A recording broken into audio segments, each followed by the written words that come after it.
सभी को नमस्ते। मेरा नाम विनोद वर्मा है। मैं अकाउंटेबिलिटी इनिशिएटिव में सीनियर एसोसिएट के पद पे हिमाचल प्रदेश में कार्यरत हूँ। अकाउंटेबिलिटी इनिशिएटिव एक शोध समूह है जो कि 2009 से शासन में पारदर्शिता व जवाबदेहिता को मजबूत करने का कार्य कर रहा है। Accountability initiative centre for policy research का एक हिस्सा है जो भारत के प्रमुख पब्लिक पॉलिसी थिंक टैंक में से एक है। वेबिनार का आरंभ करने से पहले मैं अपने गेस्ट स्पीकर्स, उनके स्टाफ मेंबर्स, एआई टीम, विभिन्न स्वयंसेवी संस्थाओं और शिक्षा विभाग से जुड़े अधिकारियों व अध्यापक वर्ग का हार्दिक स्वागत और अभिनंदन करता हूं। जैसे कि हम सब जानते हैं कि कोरोना महामारी के कारण देश ही नहीं पूरा विश्व जूझ रहा है, किंतु लॉकडाउन में समस्या अधिक थी जहां पे बच्चों का स्कूल जाना बंद हो गया था। ऐसे में बच्चों तक शिक्षा पहुंचाना एक बड़ी चुनौती थी। ऐसे में स्वयंसेवी संस्थाओं ने शिक्षा पहुंचाने में एक अहम भूमिका निभाई है। इन्हीं परिस्थितियों को मद्देनजर रखते हुए इस वेबिनार का आयोजन किया गया है। इस वेबिनार का आयोजित करने के पीछे हमारे उद्देश्य कुछ इस प्रकार से हैं। वेबिनार के पहले सेशन में हम कोविड के दौरान संस्थाओं ने अपना कार्य करने के लिए किस प्रकार की रणनीति अपनाई और किन प्रकार की चुनौतियां उनके समक्ष आई और कैसे उन्होंने इसका समाधान निकाला, यह हम अपने गेस्ट स्पीकर से जानने का प्रयास करेंगे। और वेबिनार के दूसरे सत्र में, जैसे कि हम सभी जानते हैं कि हमारी नई राष्ट्रीय शिक्षा नीति को मंजूरी मिल चुकी है और इस नीति पर संस्थाएं क्या विचार रखती है और शिक्षा के ढांचे में आने वाले समय में किस प्रकार के बदलाव आने वाले हैं और नीति का क्रियान्वयन कितना चुनौतीपूर्ण होगा, यह हम अपने स्पीकर से जानने का प्रयास करेंगे। मैं आप सभी को आज के हमारे स्पीकर्स का परिचय दे दूं। हमारे पहले स्पीकर राकेश त्रिपाठी सर हैं, जो कि निदान संस्था बिहार में प्रोजेक्ट डायरेक्टर के पद पे हैं। निदान संस्था बिहार में शिक्षा के क्षेत्र में remedial teaching, out of school children पर कार्य करती है। इसके अलावा सामाजिक क्षेत्र की अन्य कल्याणकारी योजनाओं में संस्था अपना योगदान दे रही है। मैं आपका भी स्वागत करना चाहूंगा सर। हमारे अगले स्पीकर जोगिंदर शर्मा सर हैं, जो कि प्रथम संस्था हिमाचल प्रदेश में स्टेट हेड के पद पे हैं। प्रथम शिक्षा की गुणवत्ता में सुधार के लिए बनाया गया एक नवाचार आधारित संगठन है जो कि उच्च गुणवत्ता और कम लागत वाले शोध कार्य पे बल देता है। मैं आपका भी सर स्वागत करना चाहूंगा। हमारे अगले स्पीकर मृणाल बढ़ावे मैम हैं, जो कि आइडिया फाउंडेशन पुणे महाराष्ट्र में एसोसिएट डायरेक्टर के पद पे कार्य कर रही हैं। संस्था शिक्षा के क्षेत्र में प्रवासी बच्चों, आउट ऑफ स्कूल बच्चों को कौशल प्रदान करने के लिए विभिन्न कार्यक्रमों का आयोजन करती है। आपका भी स्वागत है मैम। हमारे अगले guest speaker Anwar Jafri sir हैं, जो कि मध्य प्रदेश में समावेश संस्था के डायरेक्टर हैं। समावेश सरकारी स्कूलों में बेहतर शैक्षणिक सपोर्ट देने और शैक्षणिक नेतृत्व की गुणवत्ता बढ़ाने के उद्देश्यों से अध्यापक और प्रशासन के साथ कार्य करते हैं। आपका भी सर स्वागत है।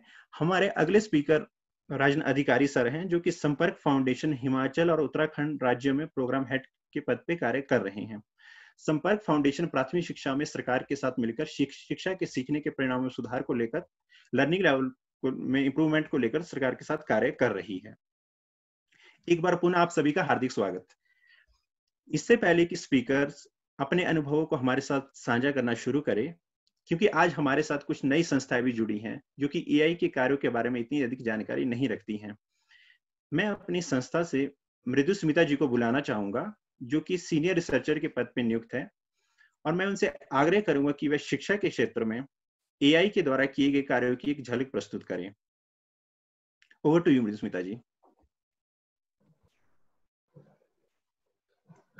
Thank you, Vinodji, and welcome everyone to today's webinar. आप सबका बहुत बहुत स्वागत है। हाँ, जैसे कि विनोद जी ने बिगिनिंग में ही आप सबको बताया, एआई का जो मेन विजन है वो है रेस्पॉन्सिव गवर्नेंस, जो सोशल सेक्टर पॉलिसी और सर्विस डिलीवरी सिस्टम पे हम लोग ट्रांसपेरेंसी और अकाउंटेबिलिटी के क्षेत्र में काम करते हैं। तो हमारा जो मेन विजन है तो उसका 3 पहलू है। एक तो रिसर्च के जरिए हम एविडेंस प्रोड्यूस करते हैं। दूसरा, ये रिसर्च का जो एविडेंस है वो सिर्फ रिसर्चर के बीच में ही सीमित ना रहे। रिसर्च के फाइंडिंग्स को हम इस एजुकेशन सेक्टर के जो अलग अलग स्टेक होल्डर्स हैं, भले ही वो गवर्नेंस के जो गवर्नमेंट में जो ऑफिशियल्स हैं, वो ऑफिशियल्स हो, पॉलिसी मेकर्स हो, आपका जो सिटीजन्स हैं वो है, या तो फिर फ्रंट लाइन वर्कर्स हैं, तो हम कोशिश करते हैं कि हमारे जो फाइंडिंग्स हैं वो अलग अलग तरीके से हम ये सारे स्टेक होल्डर्स को तक पहुंचाए और वो ये काम करने के लिए हम जैसे उनके साथ डिस्कशन भी करते हैं, प्रेजेंटेशंस भी करते हैं, और हमारा एक बड़ा विंग है जो लर्निंग एंड डेवलपमेंट विंग है। इसमें हम अलग अलग कोर्स के जरिए भी गवर्नेंस सिस्टम और सोशल सेक्टर पॉलिसीज के बारे में इनको बताते हैं। और हमारा जो तीसरा जो हमारा पहिया है वो ये है कि हमारे हम सिटीजन्स के साथ मिलके जो सिटीजन का जो रोल है प्लानिंग में, मॉनिटरिंग में या सोशल अकाउंटेबिलिटी में, हम उनके साथ मिलके इस पे काम करें। और दूसरा, हम गवर्नमेंट या पॉलिसी मेकर्स के साथ मिलके भी कुछ अगर गवर्नेंस सिस्टम में रिफॉर्म लाना है उस पे भी हम काम करते हैं। तो मैं अभी आपको एक बहुत ही ब्रीफली, क्योंकि ज्यादा समय नहीं है, तो मैं बताना चाहूंगी कि हमने 2008 से लेके अभी तक एजुकेशन के क्षेत्र में और अलग अलग टॉपिक काम किया है, और इन सब टॉपिक पे हमारा जो एक कॉमन थीम रहा है वो है रिस्पॉन्सिव गवर्नेंस। तो ये कुछ एग्जांपल्स हैं जो आपके सामने हैं। हम शुरुआत से ही पैसा सर्विस, जो हमारा एक बहुत ही फ्लैगशिप प्रोग्राम है, इस पे हम काम करते आए हैं। इस पे मैं बस 1 मिनट बाद इस पे और डिटेल में जाऊंगी। बट पैसा सर्वे के अलावा हम अलग अलग जो गवर्नमेंट जो स्कीम्स है, जनरली जो यूनियन गवर्नमेंट के सेंट्रली स्पॉन्सर्ड स्कीम है, वो यूनियन गवर्नमेंट से लेके स्टेट से लेके एकदम फाइनल बेनिफिशियरी तक ये कैसे इम्प्लीमेंट होते हैं, इसके प्रोसेसेस क्या है, इसमें चैलेंजेस क्या है, इस पे भी हम अलग अलग समय में काम करते आए हैं। हमारा एक दूसरा पहलू है कि हम जो गवर्नमेंट के बजट्स हैं इस पे काफी हम काम करते हैं। बजट डेटा का एनालिसिस करते हैं, वो भले ही यूनियन बजट हो, स्टेट बजट हो, और बीच बीच में हमने डिस्ट्रिक्ट बजट तो डायरेक्टली नहीं, लेकिन जो डिस्ट्रिक्ट में ट्रेजरी डेटा है एजुकेशन के क्षेत्र में, हमने काफी इस पे भी काम किया है। इसके अलावा हमने 2016 से 2019 तक हमने एक बहुत बड़ा प्रोजेक्ट में हम लोग इन्वॉल्व रहे हैं, जो दिल्ली गवर्नमेंट ने गवर्नमेंट स्कूल्स में रिफॉर्म लाने के लिए, टीचिंग और लर्निंग प्रोसेसेस में रिफॉर्म लाने के लिए काफी सारा इंटरवेंशंस में काम किया है। और एआई इसके साथ, एआई ने ये 3-4 साल बहुत ही क्लोजली इसको फॉलो किया है क्वालिटेटिव रिसर्च के पर्सपेक्टिव से। हमने ये पूरा जो अलग अलग जो रिफॉर्म प्रोसेस है इसको कैसे गवर्नमेंट ने इम्प्लीमेंट किया, फिर जो अलग अलग स्टेक होल्डर्स हैं, फ्रॉम द गवर्नमेंट ऑफिशियल से लेके ब्यूरोक्रेट से लेके टीचर्स से लेके पेरेंट्स और स्टूडेंट्स तक, ये अलग अलग स्टेक होल्डर्स ने इन प्रोसेसेस को कैसे अपनाया और इसको इम्प्लीमेंट करने के लिए क्या क्या तरीका गवर्नमेंट ने अपनाया।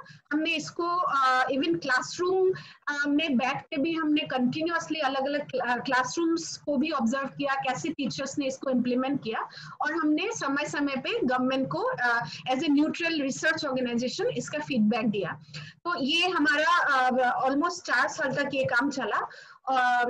दूसरा एक पहलू है जो हम लोग हमने स्टेट लेवल पे भी इस पे काफी काम किया है, और वो है कि जो स्कूल लेवल पे जो इंडिया में डेटा, स्कूल के बारे में जो डेटा अवेलेबल है, इस डेटा को लेके जो सिटीजन्स हैं, पेरेंट्स हैं, टीचर्स हैं या फिर गवर्नमेंट ऑफिशियल्स हैं, ये डेटा के बेसिस पे हम स्कूल के क्षेत्र में एजुकेशन का जो डिलीवरी सिस्टम है, इसके क्षेत्र में अकाउंटेबिलिटी कैसे डिमांड कर पाए, कि अगर इससे हमें पता चलता है कि डेटा से अगर स्कूल का एक जो हमें पूरा सिनेरियो पता चलता है, उसको लेके हमें जब पता है कि राइट टू एजुकेशन में ABCD ये स्कूल में प्रोविजन होना चाहिए, और डेटा अगर हमें कुछ और बता रहा है, तो इसके जरिए हम अकाउंटेबिलिटी डिमांड कर सकते हैं। हम स्कूल को, एडमिनिस्ट्रेशन को, इवन गवर्नमेंट को हम बोल सकते हैं कि ये करंट सिनेरियो है और ये हमें as a citizen, as a student हमारा ये हक है, तो हमें ये मिलना चाहिए। तो इसमें हमने काफी काम किया है। जैसे मैंने बताया था कि हमारा एक फ्लैगशिप प्रोग्राम रहा है शुरुआत से लेके अभी तक। हम एक फंड फ्लो और प्रोसेस ट्रैकिंग पे हम सर्वे करते हैं। जैसा कि आपको सब जानते हैं कि यूनियन बजट और स्टेट बजट में एक लेवल तक के ही हमें पता चलता है कि गवर्नमेंट स्कीम्स का पैसा कहां से कहां तक गया है। लेकिन अगर स्टेट से नीचे हमें जानना है डिस्ट्रिक्ट, ब्लॉक, क्लस्टर और फाइनल स्कूल के क्षेत्र में अगर स्कूल बोले, तो अगर हमें जानना है कि कैसे गवर्नमेंट स्कीम्स का पैसा फंड फ्लो कैसे हुआ है, और उसके साथ साथ उससे रिलेटेड क्या क्या प्लानिंग का क्या प्रोसेस है, अप्रूवल का क्या प्रोसेस है, एक्सपेंडिचर कितना हुआ है, ये पूरे सिस्टम को समझने के लिए हमने पैसा सर्वे, हमारा एक यूनिक मेथड है, इसका क्वेश्चनर है जो हमने डिजाइन किया है। और मैं बता दूं कि पैसा का फुल फॉर्म जो है वो है planning, allocations and expenditures, institutions and studies in accountability। तो हम ये पूरे प्रोसेस को फॉलो करते हैं अलग अलग स्कीम के लिए, जैसे सर्व शिक्षा अभियान, राष्ट्रीय माध्यमिक शिक्षा अभियान, अभी समग्र शिक्षा, फिर मिड डे मील, हमने अलग अलग समय पे अलग अलग स्कीम्स का इस मेथड के जरिए एनालिसिस किया है, समझा है, और हमने ये फाइंडिंग्स स्टेट से लेके डिस्ट्रिक्ट एडमिनिस्ट्रेशन से लेके स्कूल्स तक हमने बहुत बार शेयर भी किया है। इसके साथ साथ ही हमारा एक दूसरा फ्लैगशिप प्रोडक्ट है जो हम हर साल बजट के दिन रिलीज करते हैं, वो है हमारा बजट ब्रीफ्स। इसमें हम बेसिकली यूनियन और स्टेट का जो गवर्नमेंट बजट का डेटा है उसके बेसिस पे अलग अलग स्कीम पे अगेन किस तरीके से फंड एलोकेट हुआ है, उसमें से कितना रिलीज हुआ है, उसमें से कितना खर्चा हुआ है, और इस स्कीम के जरिए जो हमारा ऑब्जेक्टिव है उसका आउटपुट और आउटकम कैसा रहा है, ये भी हम हर साल, अभी तो 1 फरवरी को जब बजट रिलीज होता है उस समय ये हम रिलीज करते हैं, और हम ये काफी एक्सटेंसिवली अलग अलग स्टेक होल्डर के साथ शेयर भी करते हैं, पार्लियामेंटेरियंस के साथ करते हैं, स्टेट लेवल ऑफिशियल्स के साथ करते हैं, और अभी लास्ट 2 साल से हमने समग्र शिक्षा पे भी इस पे काम किया है। अभी मैं बस इससे एंड करना चाहूंगी, मैं बस यही एक चीज हाईलाइट करना चाहूंगी कि स्टेट्स का रोल एजुकेशन के क्षेत्र में कितना जरूरी है। ये हमने रिसेंटली गवर्नमेंट जो स्टेट बजट डेटा है उसका हमने एनालिसिस किया था। आई थिंक इस पे स्टेट का नाम नहीं दिख रहा है, कुछ प्रेजेंटेशन का इश्यू होगा, बट इन जनरल आप अगर देखेंगे जो येलो बार है वो ये है कि टोटल एक साल में स्टेट में जो खर्चा होता है उसका कितना प्रोपोर्शन स्टेट अपने बजटरी रिसोर्स से देती है, और जो आपका जो आपका हल्का सा जो ग्रे कलर का जो बार है वो शेयर है जो यूनियन गवर्नमेंट की तरफ से स्टेट को आता है। अब इससे यही पता चलता है कि आप अराउंड 75% से लेके मोर देन 90% जो खर्चा है जो स्टेट के अंदर हो रहा है वो स्टेट अपने पॉकेट से दे रही है, और इस खर्चे में सेंट्रली स्पॉन्सर्ड स्कीम का स्टेट शेयर भी इन्वॉल्व है। इससे बेसिकली मैं इसी से एंड करना चाहूंगी कि स्टेट का रोल एजुकेशन को डिलीवर करने में और इसको फंड करने में स्टेट का रोल कितना ज्यादा इम्पोर्टेंट है। आई थिंक मैं इसी से एंड करना चाहूंगी। दोबारा आप सबका बहुत बहुत स्वागत है, और आशा है कि आप सबके एक्सपीरियंस से आज हमें बहुत कुछ सीखने को मिलेगा। Thank you. धन्यवाद मृदुस्मिता जी, आपने बहुत सरल शब्दों में एआई के कार्यों से अवगत करवाया कि हमारा शिक्षा में किस तरह से हम अभी तक कार्य करते आ रहे हैं। मैं ऑडियंस से भी आग्रह करूंगा कि स्पीकर से पूछे जाने वाले प्रश्नों को वो चैट बॉक्स में लिखे और हम अपने क्यूए सेशन में उनके जवाब जानने का प्रयास संबंधित स्पीकर से करेंगे। तो आइए फिर आज की चर्चा शुरू करते हैं। मैं राकेश त्रिपाठी सर से चर्चा की शुरुआत करना चाहूंगा और जानना चाहूंगा कि लॉकडाउन के दौरान आउट ऑफ स्कूल बच्चों के साथ शिक्षा बच्चों तक पहुंचाना आपके लिए कितना चुनौतीपूर्ण था और आपने इसे कैसे एग्जीक्यूट किया। Over to you sir. Thank you Vinod ji, बहुत बहुत धन्यवाद। सबसे पहले तो मैं एआई की टीम को और सेंटर फॉर रिसर्च पॉलिसी को बहुत बहुत धन्यवाद देता हूं कि आपने इतना सुंदर एक आयोजन किया वेबिनार के माध्यम से, और खासतौर से वैसे में जब हमारी राष्ट्रीय शिक्षा नीति भी हमारे सामने है और इस पर ये डिस्कशन जो है बहुत उचित जान पड़ता है। थोड़ा सा मैं निदान के बारे में आपको ब्रीफ कर दूं कि निदान एक संस्था है जो बिहार के अंदर हमने 1996 से काम करना शुरू किया था, और जब हमने शुरू किया था तब हमारे बेसिक कोर में चाइल्ड एजुकेशन कहीं नहीं था। हम लोगों ने उस दिशा में कभी सोचा नहीं था। बट चाइल्ड राइट्स के ऊपर में हम काम करना चाह रहे थे, और खास तौर से जो चाइल्ड लेबर हैं उनको हम लोग चाइल्ड लेबर से बाहर निकालना चाह रहे थे। तो निदान ने उस विजन को लेकर के काम करना शुरू किया था, और खास तौर से हम जो इनफॉर्मल इकोनॉमी में जो वर्कर्स इन्वॉल्व हैं, चाहे वो स्ट्रीट वेंडर्स हो, कंस्ट्रक्शन वर्कर्स हो, डोमेस्टिक वर्कर्स हो, या जितने भी ऑटो ड्राइवर्स वगैरह हैं, फार्मर्स हैं, इनको लेकर के हम लोगों ने पॉलिसी के साथ बनाने के लिए हम लोगों ने काम जो है वो शुरू किया था। और काम शुरू करने के दरमियान यदि निदान के बैक हिस्ट्री को आप कभी हमारे वेबसाइट को भी विजिट करेंगे www.nidan.in को, तो आप देखेंगे कि एक क्रोनोलॉजिकल डेवलपमेंट जो है वो निदान का हुआ था। जैसे जैसे कम्युनिटी की रिक्वायरमेंट बढ़ती गई है, कम्युनिटी में डिमांड बढ़ता गया है, उस तरीके से फिर हम लोगों ने अपने पॉलिसी में भी चेंजेस किए, अपनी स्ट्रेटजी में भी चेंजेस किए, और वो चेंज को लेकर के हम लोग आगे आए। हमें याद है 2002 में हम लोगों ने सॉलिड वेस्ट के ऊपर एक कार्यक्रम किया था, और तब हमें मौका मिला था बिहार के कुछ जो अर्बन एरिया है उसके स्लम को विजिट करने के लिए। थैंक यू विनोद जी, बहुत बहुत धन्यवाद। तो वो स्लम एरिया को हमें विजिट करने का मौका मिला था, और जब हम लोगों ने ये विजिट किया था तो हमें बहुत मात्रा में ये देखने को मिला था कि बहुत सारे वैसे बच्चे हैं जो सुबह 4 बजे 5 बजे उठते हैं और सर पे कंधे पे एक बैग लेकर के कूड़ा चुनने के लिए निकलते हैं। वो 12 बजे 1 बजे आते हैं, फिर दिन भर गलियों में अपना घूमते फिरते हैं। और ये देख करके हम लोग को बहुत आश्चर्य हुआ कि 10 साल 11 साल का जो बच्चा है, इवन 8 साल 9 साल का जो बच्चा है, ये बच्चा भी जो है वो क्या बोलते हैं, कुछ जो ये गांजा और इस तरीके के जो है वो चीजों में संलिप्त है। तो ये देख करके हम लोगों को बड़ा दुख होता था, और फिर तब हम लोगों ने कहा कि नहीं, ये चाइल्ड एजुकेशन के ऊपर में काम करना चाहिए। और ये जो सर्वमान्य बात है कि बच्चे यदि स्कूल में नहीं है तो वो कुछ ना कुछ चाइल्ड लेबर पे काम कर रहे हैं, तो उस पर हम लोगों ने काम करना शुरू किया। और जैसा कि आप स्क्रीन पे देख भी रहे हैं कि उस समय हम लोगों ने फिर 11 इंडिकेटर्स बनाए अपने, और मैं सारे इंडिकेटर्स पे बात नहीं करूंगा, खासतौर से एजुकेशन पे बात है यहाँ पे। 2 इंडिकेटर बहुत स्पेसिफिक हम लोगों ने रखा कि एक तो 6 साल से नीचे के बच्चे हैं जो आंगनबाड़ी के टारगेट ग्रुप हैं, उन बच्चों के साथ हम लोग प्री स्कूलिंग पे हम लोग काम करेंगे। और सेकंड, वो बच्चे जो चाइल्ड लेबर में है, खासतौर से 6 से 14 साल के जो बच्चे हैं, उनके ऊपर हम लोग काम करेंगे और होलिस्टिक काम करेंगे। हम उनके एजुकेशन पे, न्यूट्रिशन पे, और उनके कम्युनिटी में वाटर सैनिटेशन, इस तरीके के काम हम करेंगे, क्योंकि उसके पहले हम उनके पेरेंट्स के साथ लाइवलीहुड और एडवोकेसी के ऊपर में काम हम कर रहे थे। जब हम लोगों ने काम शुरू किया था 2006 में, हम लोगों ने एक अपना एसओपी जब हम लोगों ने डिजाइन किया, और कुछ इनफॉर्मल एजुकेशन लेकर के हम लोगों ने पटना के कुछ फिल्म से हम लोगों ने काम शुरू किया था।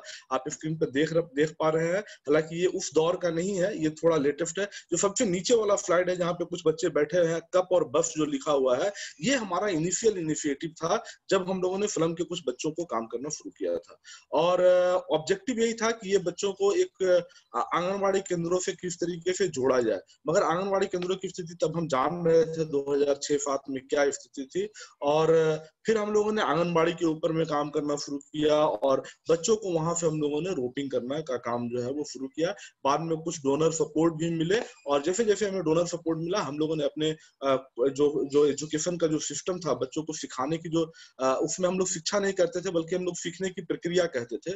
और सीखने की प्रक्रिया में हमारी जो कम्युनिटी टीचर थी, वो बच्चों को जाकर के घर से लेकर के आती थी। हर एक धीरे धीरे हम लोगों ने और भी सेंटर्स को बढ़ाए, और भी सेंटर्स को कवर किए, और पटना के तकरीबन 34 स्लम्स में हम लोगों ने इस प्रोग्राम को हम लोग लेकर के आए। और जैसे जैसे सपोर्ट मिला, हम लोग उसको लेकर के आगे बढ़े। लगभग 40 वार्ड में हम लोगों ने काम करना शुरू किया।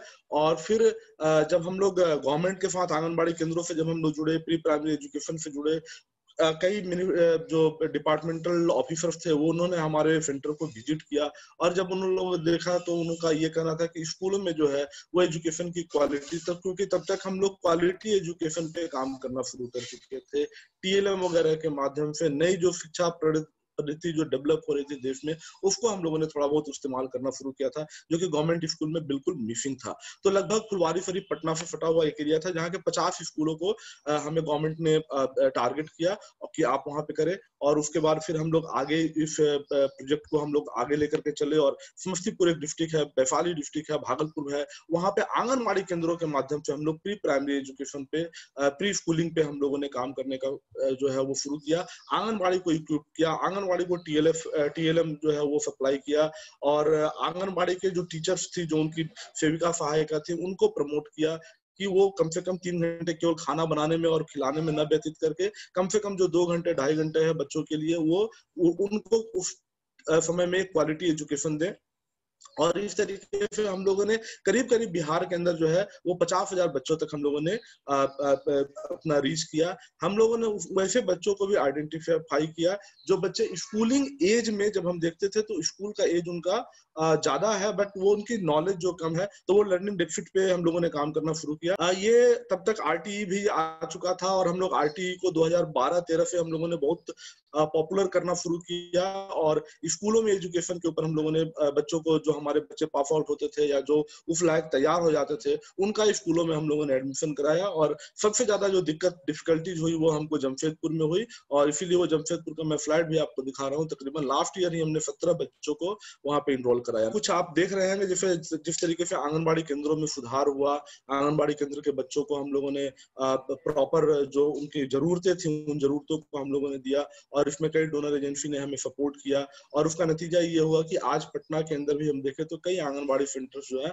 वो एक मॉडल के रूप में अपना काम कर रही है, बच्चों को अलग अलग एक्टिविटी में भी जो है वो शामिल कर रही है। और बिहार सरकार ने बाल सुरक्षा के लिए और उनकी शिक्षा प्रणाली के यहाँ पे बिहार के अंदर किलकारी प्रोग्राम को शुरू किया, और एक आज वो बिहार सरकार का फ्लैगशिप प्रोग्राम है, उसके अंदर भी हमारे बच्चे जाकर के पार्टिसिपेट करते हैं। कोविड के अंदर क्या हुआ, जब मार्च में लॉकडाउन हुआ, आप लिटरली मैं बता रहा हूँ, अप्रैल के महीने में हम कुछ भी नहीं कर पाए। अप्रैल तक हमारी स्थिति जो थी ना, वो बिल्कुल ये थी कि चलो ठीक है, रिलैक्स हो रहा है, हम लोग भी वेट कर रहे हैं, और अपने अलग अलग कामों में सब लगे हुए थे।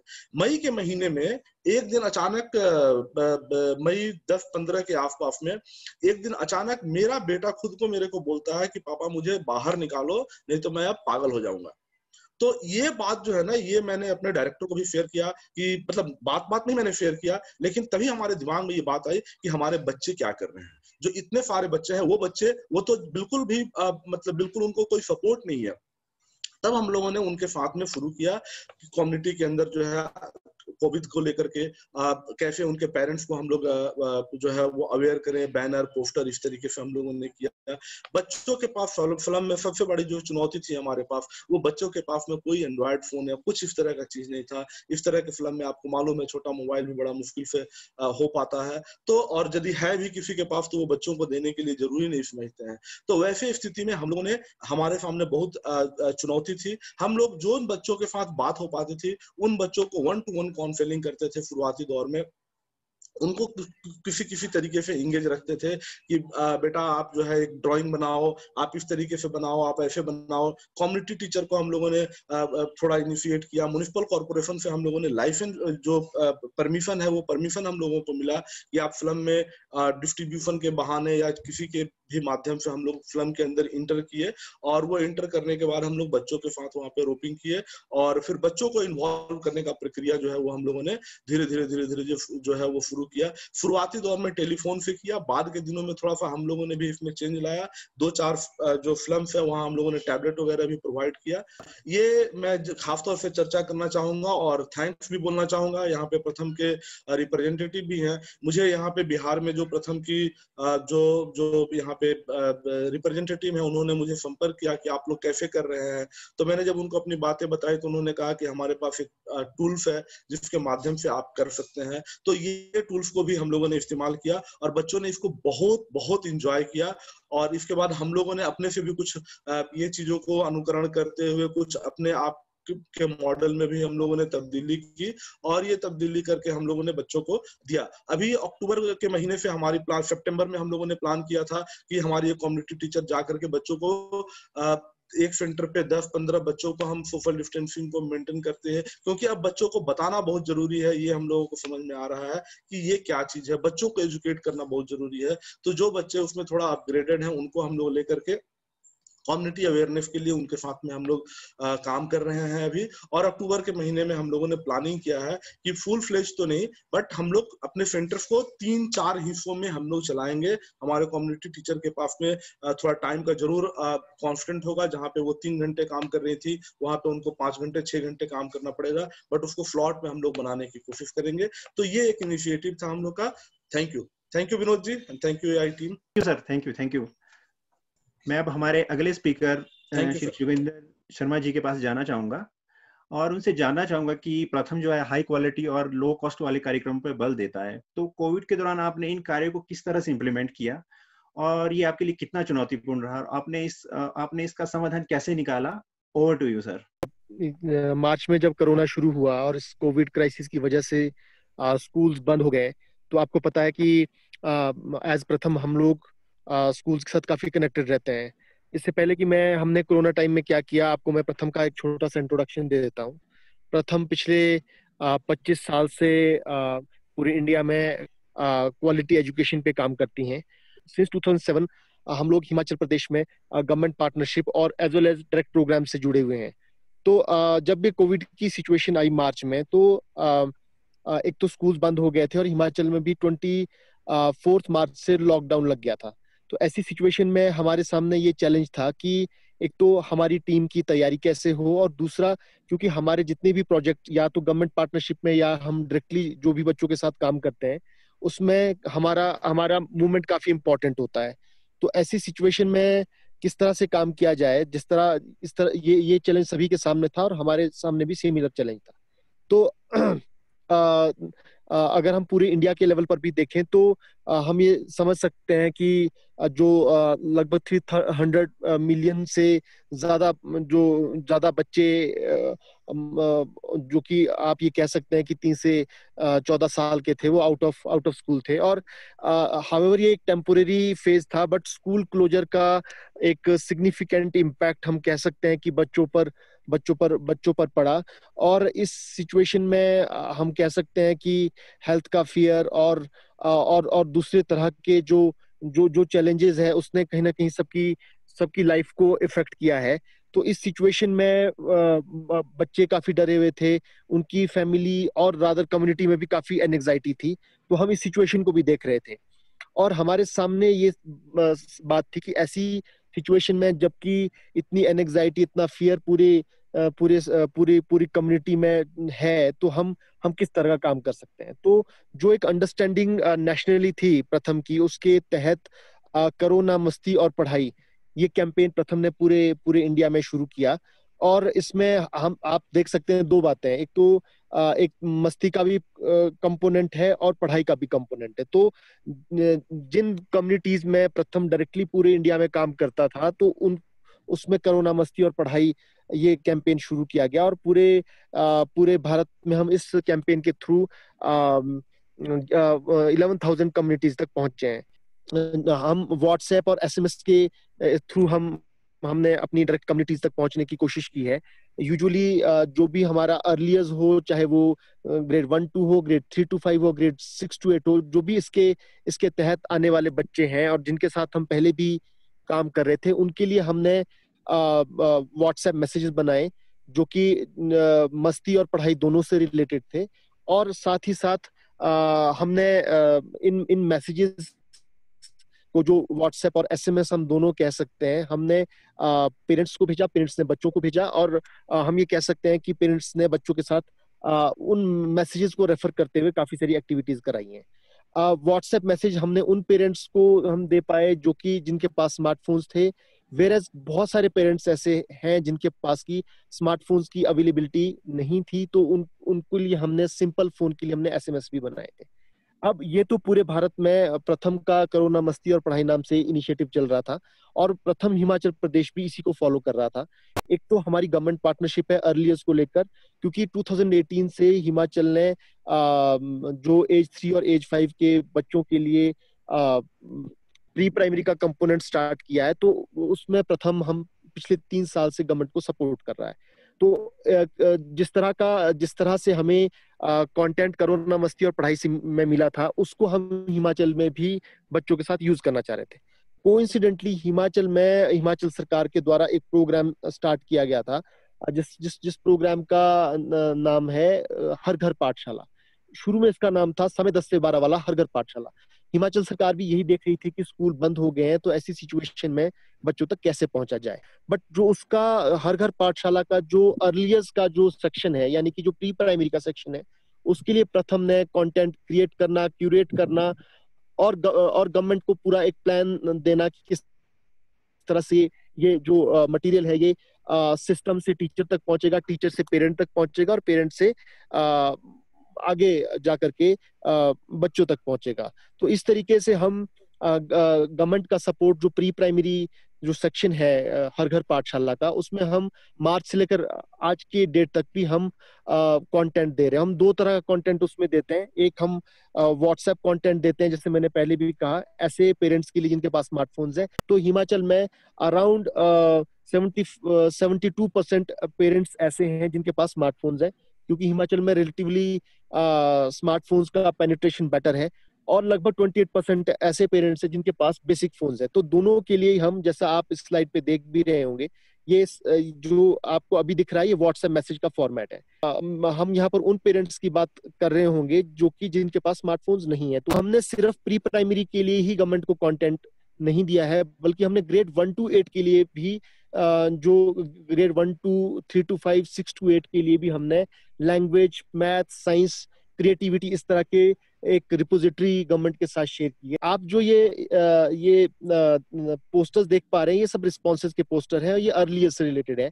आप देख सकते हैं कि जिस तरह से एक जो भी हम एक्टिविटीज कराते हैं वो सिर्फ पेरेंट्स बच्चों के साथ कराते ही नहीं है, बल्कि जो भी बच्चों का रिस्पॉन्स होता है वापिस पेरेंट्स टीचर के साथ शेयर करते हैं और टीचर्स डिपार्टमेंट और हमारे साथ भी शेयर करते हैं कि हम लोग प्री प्राइमरी को बहुत बहुत इन डेप्थ सपोर्ट कर रहे हैं। हमने ग्रेड 1 to 8 के लिए भी गवर्नमेंट को कंटेंट दिया है। और इसके अलावा गवर्नमेंट पार्टनरशिप के अलावा, जो अगर आप इस स्लाइड पे देख पा रहे होंगे, हमने पिछले सालों में 50 कम्युनिटीज को अडॉप्ट किया है, जहां पर कि हम ग्रेड 3 से ग्रेड 14 तक के बच्चों के साथ स्कूल और कम्युनिटी में एक्टिविटी कर रहे थे। तो अभी स्कूल तो बंद है, बट इन 50 कम्युनिटीज में जो भी बच्चे 3 साल से लेकर 14 साल के बीच में आते हैं, यानी मैं आपको ये कह सकता हूँ कि आपके अर्लियर से लेकर ग्रेड 8 तक के बच्चे हैं, उनको हम कंटिन्यूसली उनके पेरेंट्स के साथ कंटेंट शेयर करते हैं। और कंटेंट के फॉलोअप के लिए हमारी जो टीम है हिमाचल में, वो डायरेक्टली इन 50 कम्युनिटीज के पेरेंट्स के साथ रोज फोन पर इंटरेक्ट करती है, फॉलोअप करती है, और जिस तरह के का भी सपोर्ट है रिक्वायर्ड है उनके साथ बातचीत करती है। हमने यहाँ पर गांव में वॉलंटियर्स रेज किए हैं, और अभी जब थोड़ा अनलॉक हो गया है, तो हम सिचुएशन को देखते हुए, जहाँ पर कोविड की ज्यादा रिस्क रिलेटिवली जहाँ कम है, वहां पे हम लोग, हमारे जो प्रथम के लोग और वॉलंटियर्स हैं, वो मोहल्ला एक्टिविटीज भी कर रहे हैं। मोहल्ला एक्टिविटीज का मतलब ये है कि जो भी 3 से 14 साल के बच्चों के साथ छोटे ग्रुप्स में एक्टिविटी करना, सेफ्टी को ध्यान में रखते हुए। तो ये एक्टिविटीज जो वहाँ का लोकल एडमिनिस्ट्रेशन है और पेरेंट्स की परमिशन से उनके साथ की जाती है। हम ये कहना चाह रहे हैं कि गवर्नमेंट पार्टनरशिप एक एस्पेक्ट है, जहाँ पर आप स्केल पे गवर्नमेंट को कंटेंट देते हैं, और वहां पर आप हजारों स्कूलों के और काफी ज्यादा बच्चों तक पहुंचते हैं। बट इसके साथ साथ हम कुछ इन डेप्थ एक्टिविटी भी कर रहे हैं, और इसके तहत हमने 50 कम्युनिटीज में जो मैसेज हम गवर्नमेंट को स्केल पे देते हैं, उन्हीं मैसेजेस को हम काफी इन डेप्थ जो है वो 50 कम्युनिटीज में खुद से फॉलोअप करते हैं कि उसका इफेक्टिवनेस क्या है, ठीक से हो पा रहा है, नहीं हो पा रहा है। और रिमोटली तो उन मैसेजेस को भेजा जाता है, बट उसके साथ साथ हमारे प्रथम के लोग और उनके द्वारा रेज किए गए जो वॉलंटियर्स हैं, वो भी उन कम्युनिटीज में जाकर पेरेंट्स के साथ और बच्चों के साथ इंटरेक्शन करते हैं। क्या है कि जो बच्चा फर्स्ट में था ग्रेजुअली वो सेकंड में हो गया, जो बच्चा 6 में था वो 7th में हो गया। तो गवर्नमेंट ने इस तरह से ही प्रोविजनली इस बार प्रमोट किए हैं बच्चे, कोविड की सिचुएशन को ध्यान में रखते हुए। बट अर्लियर्स में क्या होता है कि जो बच्चा प्री स्कूल 1 में, यानी हम हिमाचल में नर्सरी कहते हैं उसको, अगर बच्चा प्री स्कूल 1 में आएगा तो सीधा कम्युनिटी से आता है। तो हिमाचल में क्या प्रॉब्लम हमें इस बार ये लग रही थी कि जो प्री स्कूल 1 यानी कि नर्सरी में बच्चों का एडमिशन ही नहीं हुआ, क्योंकि बच्चे जो कम्युनिटी में 3 साल के पूरे हो गए थे, क्योंकि 3 और 4 साल के बच्चे हिमाचल में नर्सरी केजी यानी कि प्री स्कूल ईयर 1 और ईयर 2 में आते हैं। तो क्या हो रहा था कि प्री स्कूल ईयर 1 में कोई बच्चा आया ही नहीं, क्योंकि बच्चे जो 3 साल के पूरे भी हो गए थे उनके पास भी अपने बच्चों का एडमिशन, पेरेंट्स के पास अपने बच्चों का एडमिशन कराने के लिए कोई स्कोप ही नहीं था। तो इसके लिए हमने कैंपेन स्टार्ट किया जिसको हमने दिया online registration campaign for pre primary, और इसके तहत हमने एक ऑनलाइन फॉर्म बनाया और उसको एक कैंपेन से हमने जोड़ा। तो इसके तहत ये हुआ है कि हिमाचल में जिन भी 4000 स्कूलों में प्री प्राइमरी चल रहा है उनके टीचर्स का ओरिएंटेशन किया गया कि किस तरह से आप अपनी कम्युनिटी के साथ, जो आपके स्कूल के आसपास की जो कम्युनिटी है उसके साथ इंटरेक्ट कर सकते हैं, और ऐसे पेरेंट्स को प्रॉम्प्ट कर सकते हैं जिनके कि बच्चे 3 या 4 साल के, उनको बोल सकते हैं कि आपको स्कूल आने की कोई जरूरत नहीं है, आप ये ऑनलाइन फॉर्म भरकर भी अपने बच्चों का रजिस्ट्रेशन प्री प्राइमरी के लिए कर सकते हैं। और अगर किसी पेरेंट को ऑनलाइन फॉर्म भरने में दिक्कत आती है तो वो टीचर की भी हेल्प ले सकता है अपने बच्चे का रजिस्ट्रेशन कराने में। इस एक्टिविटी को और ज्यादा स्ट्रेंथन करने के लिए हिमाचल गवर्नमेंट ने और काफी सारा इसको एडवर्टाइज किया है इस कैंपेन को, जैसे रेडियो पर इसका जिंगल आता था, काफी सारे ई पोस्टर्स सर्कुलेट किए गए, और गवर्नमेंट ने काफी सारे जो कम्युनिटी रिप्रेजेंटेटिव्स के साथ भी इस बारे में बात की। एज ए रिजल्ट हमें ये कैंपेन 25 जुलाई को शुरू हुआ था, और लगभग 1 महीने की ड्यूरेशन में हिमाचल में 26,000 बच्चों का रजिस्ट्रेशन हुआ है प्री प्राइमरी के लिए। तो मैं ये कहना चाह रहा हूँ कि इस एफर्ट में कम्युनिटी और स्कूल के बीच जो एक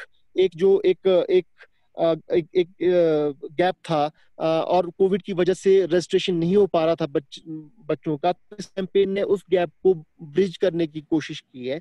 और जो बच्चे अब रजिस्टर हो गए हैं उनको रिमोट लर्निंग के थ्रू काफी सारा उनको मटेरियल भी मिल रहा है। तो ऐसे बच्चों को जिनके पास स्मार्टफोन्स नहीं है उन तक एक्टिविटीज बहुत मुश्किल से पहुंच पा रही है। इसके लिए हिमाचल गवर्नमेंट ने एक इनिशिएटिव लिया है जिसमें प्रथम उसका सपोर्ट कर रहा है कि जितने भी बच्चे प्री प्राइमरी के हैं उनको प्रिंट मटेरियल दिया जाए। हमारे अगले स्पीकर मैम बड़ावे मैम से मैं रिक्वेस्ट करूंगा कि वे आउट ऑफ स्कूल बच्चों की शिक्षा और कौशल को लेकर विभिन्न कार्यक्रमों का आयोजन करते हैं। तो लॉकडाउन में आपने अपने कार्यक्रम कैसे कंटिन्यू रखा मैम? तो over to you ma'am. Thank you Vinod ji. नमस्ते फ्रॉम पुणे। पहले तो मैं अकाउंटेबिलिटी इनिशिएटिव्स को धन्यवाद देती हूँ कि उन्होंने आइडिया फाउंडेशन को यहाँ पर इस वेबिनार के लिए आमंत्रित किया है। और ये वेबिनार भी बहुत यूनिक है क्योंकि यहाँ पर अलग अलग राज्यों से रिप्रेजेंटेटिव्स है, तो बहुत कुछ अलग अलग संस्थाओं से सीखने को भी मिलेगा और वो शेयरिंग बहुत ही इम्पोर्टेंट है। तो बैकग्राउंड बताती हूँ आइडिया फाउंडेशन का। आइडिया ये एक्रोनिम है, उसका पूरा नाम foundation for initiatives in development and education for all ये है। और संस्था का विजन ही ये है कि a just society where individuals have access to equal opportunity। और हमारा मिशन है to create equal opportunities for the underprivileged sections of the society for their all-round development। हमारे जो प्रोग्राम्स हैं वो बेसिकली एजुकेशनल प्रोग्राम और स्किलिंग प्रोग्राम्स हैं। तो एजुकेशनल प्रोग्राम में हमारा उत्कर्ष और उड़ान ये 2 प्रोग्राम हैं। ये उत्कर्ष प्रोग्राम में हमारे कम्युनिटी बेस्ड लर्निंग सेंटर्स है और यहाँ पर हम फंडामेंटल लर्निंग पर फोकस करते हैं, जैसे रीडिंग, राइटिंग, अरिथमेटिक, साइंस भी हमने उसमें सिखाते हैं हम बच्चों को। 1ली से 7वीं कक्षा के बच्चे इस सेंटर में आते हैं और 2 घंटे हम उनको एंगेज करते हैं इस सेंटर में थ्रू डिफरेंट एक्टिविटीज। और ये सेंटर्स हमारे स्लम्स में हैं, कुछ ट्राइबल एरियाज में हैं और करीबन 1000 बच्चे इस प्रोग्राम का लाभ लेते हैं। दूसरा हमारा उड़ान प्रोग्राम है, ये एजुकेशनल स्पॉन्सरशिप प्रोग्राम है। यहाँ पर जो ज़रूरतमंद बच्चे हैं उनको हम हाई स्कूल की पढ़ाई के लिए स्पॉन्सरशिप देते हैं, एजुकेशनल स्पॉन्सरशिप। तो यहाँ पर उनके फीस या किताबें, उसके अलावा हम उनके लिए बहुत सारे लाइफ स्किल सेशंस भी कंडक्ट करते हैं इन बच्चों के लिए। ये हमारा स्किलिंग प्रोग्राम है, आशा किरण, उन्नति और ई साक्षर। ये आशा किरण में हमारा फोकस है महिला सक्षमीकरण। तो यहाँ पर हम अलग अलग स्किल ट्रेनिंग महिलाओं को देते हैं, जैसे कि ब्यूटी पार्लर है, टेलरिंग है, सिलाई है, होम शेफ और केटरिंग है, आर्ट एंड क्राफ्ट है। इस ऐसे ट्रेनिंग महिलाओं को दिया जाता है इसमें, और करीबन 2000 औरतें एवरी ईयर इसका लाभ लेती हैं। तो ट्रेनिंग के बाद इनका क्या, इन महिलाओं का क्या, तो इसके लिए हमने ईडीपी ट्रेनिंग पर फोकस किया, ताकि इन महिलाओं को ज्यादा से ज्यादा वो सेल्फ एम्प्लॉयड हो, उसका खुद का बिजनेस हो। तो ये हमारा उन्नति प्रोग्राम है ईडीपी ट्रेनिंग का। तीसरा हमारा ई साक्षर प्रोग्राम है, जो नेशनल डिजिटल लिटरेसी मिशन का भाग है। तो यहाँ हमारे 5 सेंटर्स हैं पूना में। तो ये प्रोग्राम शायद सबको पता होगा कि 14 to 16 इयर्स के कोई भी इसमें पार्टिसिपेट कर सकते हैं। ये हमारे सारे सेंटर स्लम्स में है, और इस प्रोग्राम का उद्देश्य ही है कि हर घर में एक व्यक्ति ई साक्षर होना चाहिए। हमारी स्ट्रैटेजी क्या रही है शिक्षा के प्रोग्राम्स रन करने के लिए? जैसे पहले प्रेजेंटेशन में हमने देखा कि हमारी भी स्थिति कुछ ऐसी ही थी कि मिड ऑफ अप्रैल तक हमारा जो पहला काम था वही हम निपटा रहे थे, क्योंकि मार्च एंड था, तो फाइनेंशियल एंड था, डोनर्स को एनुअल रिपोर्ट्स भेजने पड़ते हैं, तो हमारा वही था। तो थोड़ा अप्रैल के बाद हमें थोड़ा उसमें हमने ध्यान दिया कि हम कैसे करें, और कैसे फिर हम उसमें थोड़ा सवर गए कि कैसे जाना चाहिए। हमने फिर मीटिंग लिया और फिर एक एक स्टेप्स हमने ये किए कि कैसे करेंगे। तो पहला तो हमें स्टाफ का कैपेसिटी बढ़ना था। स्टाफ भले ही मतलब पीसी वगैरह यूज करते हैं, एक्सेल, वर्ड, पावर पॉइंट, पर वो बेसिक है जो हमको रोज की इसके लिए लगता है। ये ऑनलाइन शिक्षा के लिए तो ये सब प्लेटफॉर्म्स नए थे, गूगल मीट, जूम, ये सब नया था, तो वो सब हमको सीखना था। तो पहले हमने स्टाफ को ट्रेनिंग दिया और स्टाफ का अपग्रेडेशन किया उसमें। इसमें फिर गूगल फॉर्म्स का भी ट्रेनिंग हुआ, तो इस जरिए हमने बेसलाइन सर्वे किया हमारे पार्टिसिपेंट्स का, हम उन तक पहुंच सके हमारे पार्टिसिपेंट्स तक, ताकि सो उनके साथ रैपो हमारा बिल्ड हो गया स्टूडेंट्स के साथ, क्योंकि जो फिजिकल कांटेक्ट में थे तो एकदम ही सब बंद हो गया, तो कांटेक्ट हमारा रैपो ये नहीं होना चाहिए, इसीलिए हमने फिर व्हाट्सएप कॉल, फोन कॉल्स, ये सब करके हमने रैपो एस्टेब्लिश किया हमारे स्टूडेंट्स के साथ।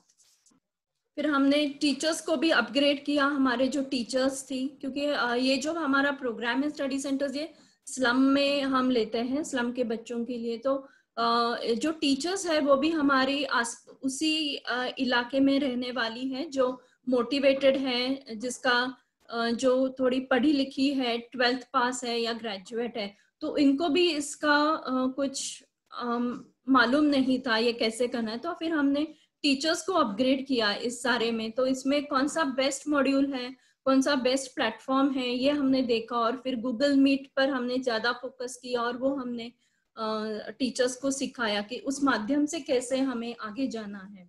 पेरेंट्स को भी एजुकेट करना बहुत जरूरी था, क्योंकि उनको भी ये ऑनलाइन के बच्चों के पास ज्यादा समय मोबाइल रहेगा, कैसे होगा। तो पेरेंट्स को भी हमने एजुकेट किया कि अभी के इसमें वही बहुत जरूरत है और इसकी नीड है।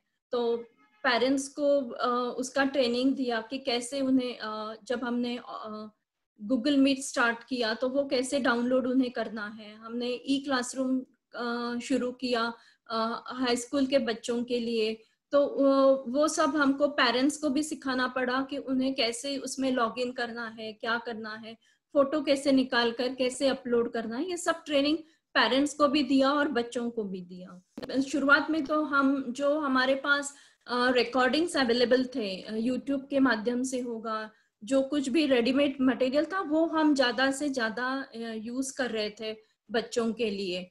फिर हमने एक टीचर्स के साथ मीटिंग किया, इसके आगे हम कैसे कर सकते हैं, कैसे जा सकते हैं।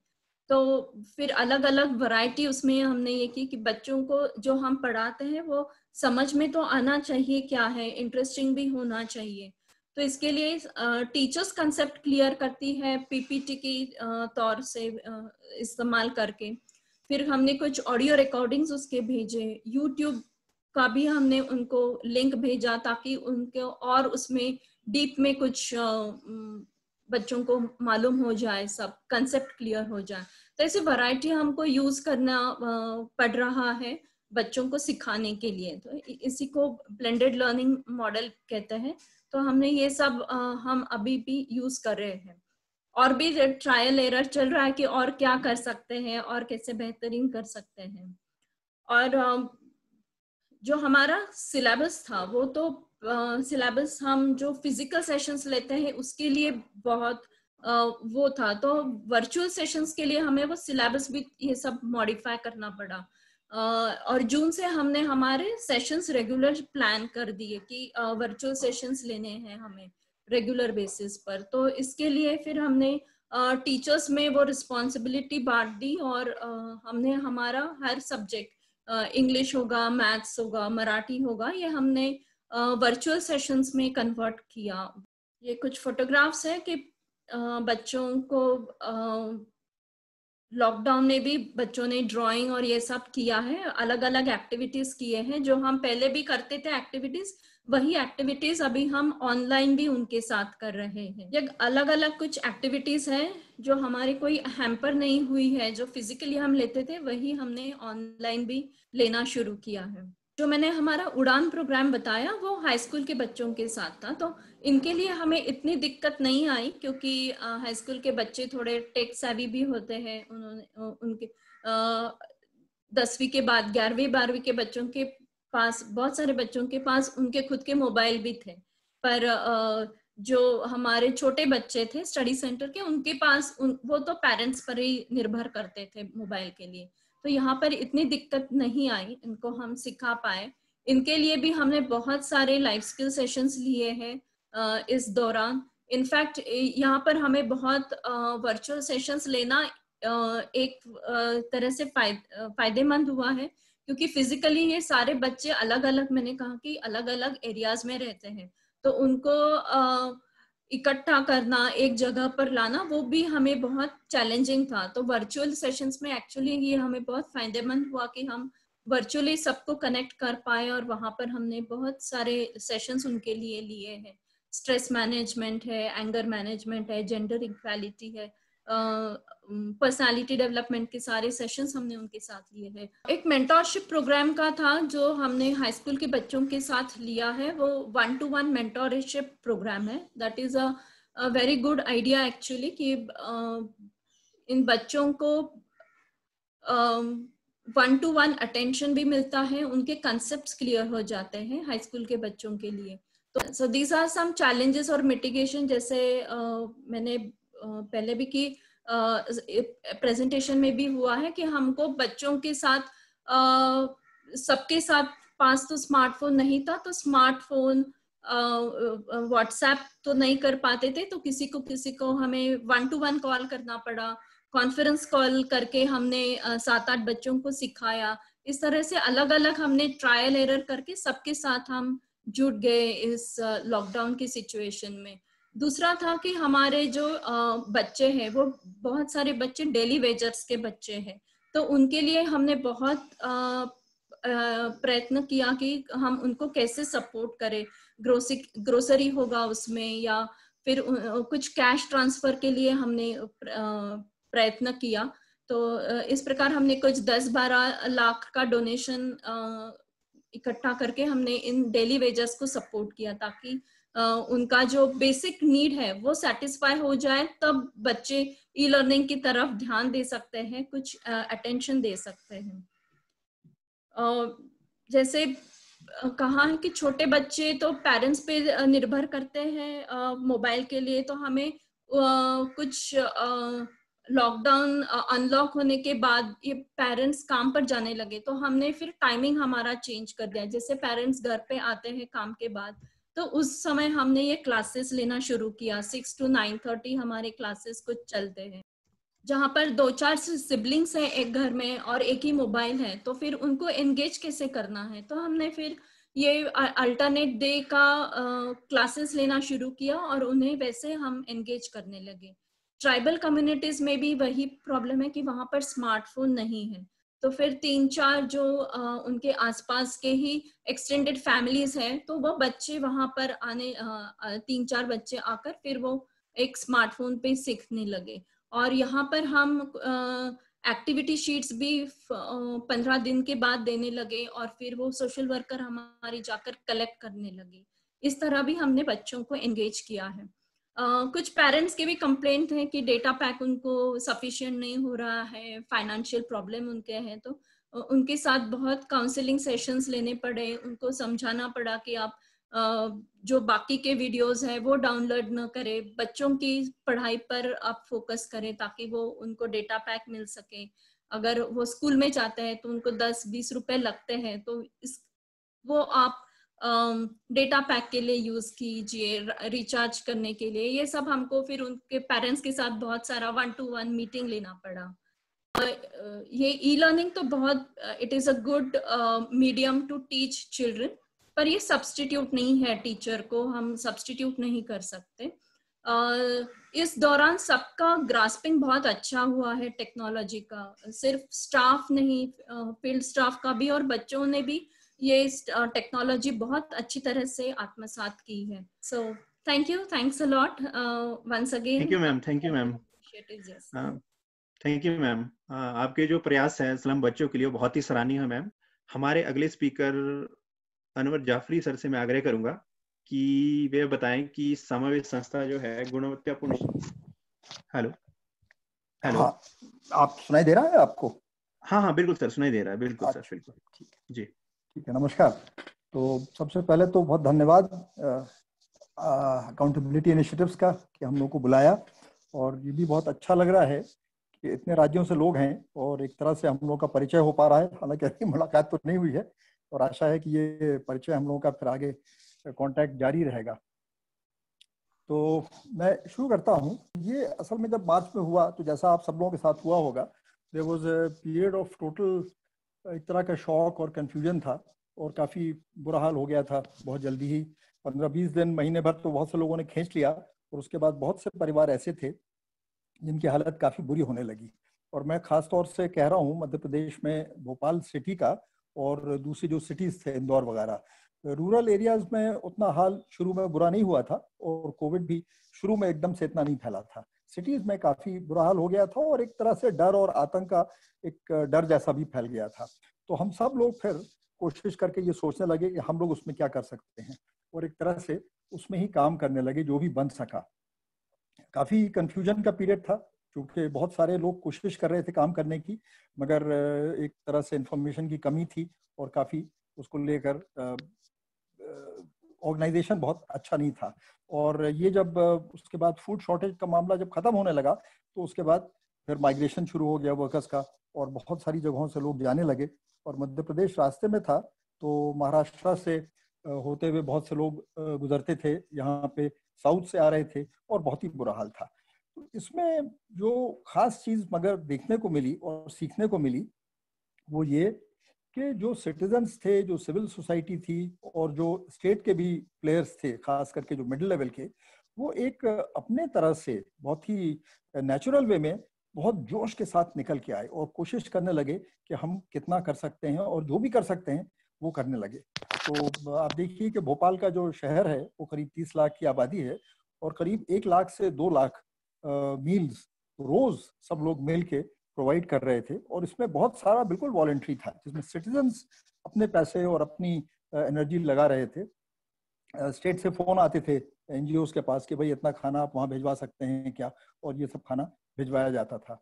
और इसी तरह से जब माइग्रेशन का काम शुरू हुआ, तो उसमें भी लोगों ने बहुत मदद की, क्योंकि बहुत सारी खबरें आती थी, और मिलके ग्रुप्स बनाए गए कि कैसे इनको मदद करें, क्योंकि बहुत सी जगहों पर या तो ट्रेन नहीं थी या प्रॉपर बसेस नहीं थी। हम ये देख रहे थे कि ये हम लोगों ने, जैसा अभी पहले भी बताया मृणाल मैडम ने, कि बहुत कुछ सीखने को मिला। तो इसमें कौन सी ऐसी चीजें हैं जो हमने सीखी, जो हमारे साथ रहनी चाहिए, क्योंकि जब ऐसी बड़ी ट्रेजेडीज और ऐसी बड़ी आपदा आ जाती है, तो जाहिर बात है हम लोगों को पूरी अपनी रिसोर्सेज लगानी पड़ती हैं। और सबसे बड़ी बात जो मुझे समझ में आई, कि इतनी एनर्जी निकल के आई, और इतने तरह के लोग साथ काम कर रहे थे। उसमें रिलीजियस बॉडीज थे, उसमें पॉलिटिकल बॉडीज थे, उसमें सिटीजन्स थे, कि ये लगा कि अगर इस तरह की एनर्जी हम आगे भी अपने कामों में जोड़ सकें, तो तो बहुत कुछ संभव है और बहुत बड़ा हम लोग बदलाव कर सकते हैं।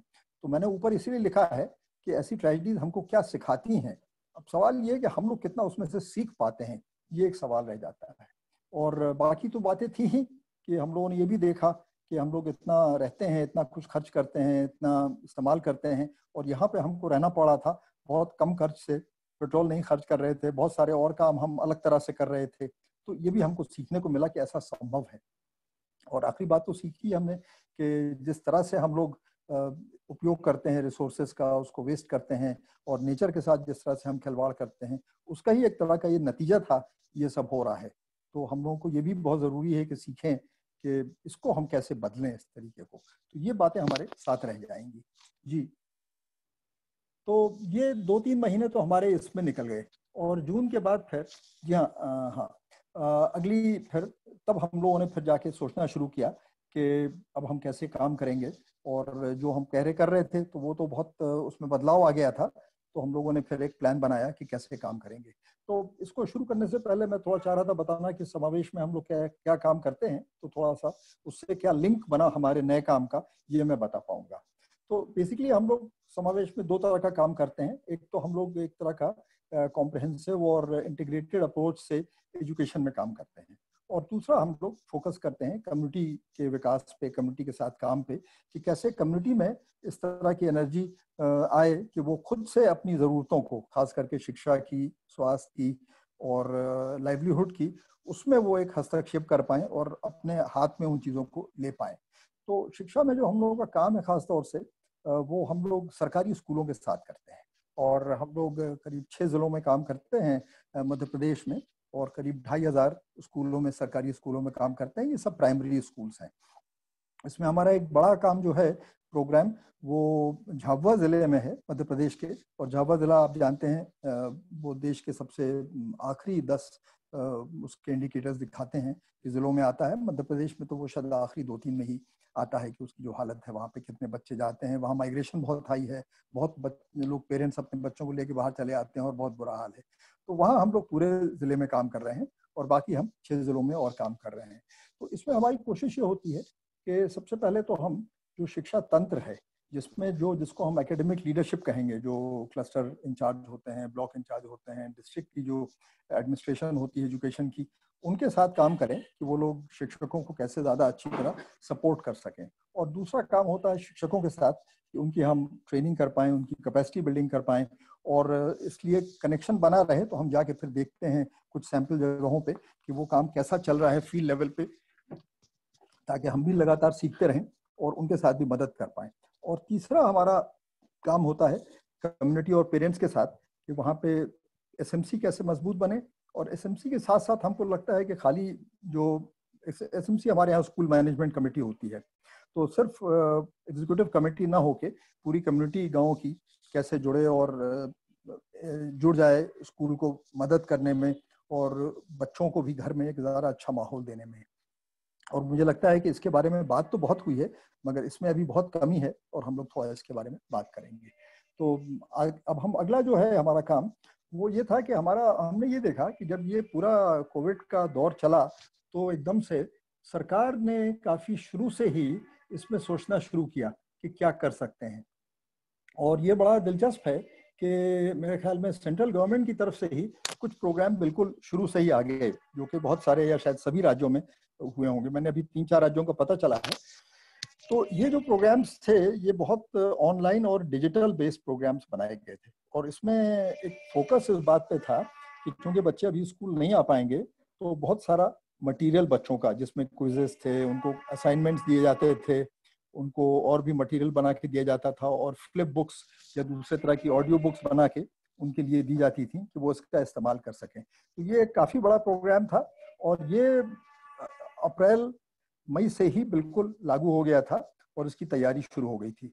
मगर जैसा कि जाहिर है, बहुत तरह की सीमाएं फौरन जल्दी सामने आने लगी कि ये प्रोग्राम क्यों बहुत सफल नहीं हो पा रहा है। और जैसा पहले हमारे जो स्पीकर्स ने बताया कि सबसे बड़ी दिक्कत तो यही थी कि बहुत लोगों के पास हमारे यहाँ स्मार्टफोन्स नहीं होते हैं। देखिए, हम लोगों का एवरेज पता चला है, अंदाज था कि 10 से 15% बच्चों के पास घरों में स्मार्टफोन्स होते हैं, और जो होते भी हैं तो उनको मिल नहीं पाते, क्योंकि अक्सर तो जो पिता होते हैं वो अपने साथ उसको काम पे लेते आते हैं, शाम को मिलते हैं।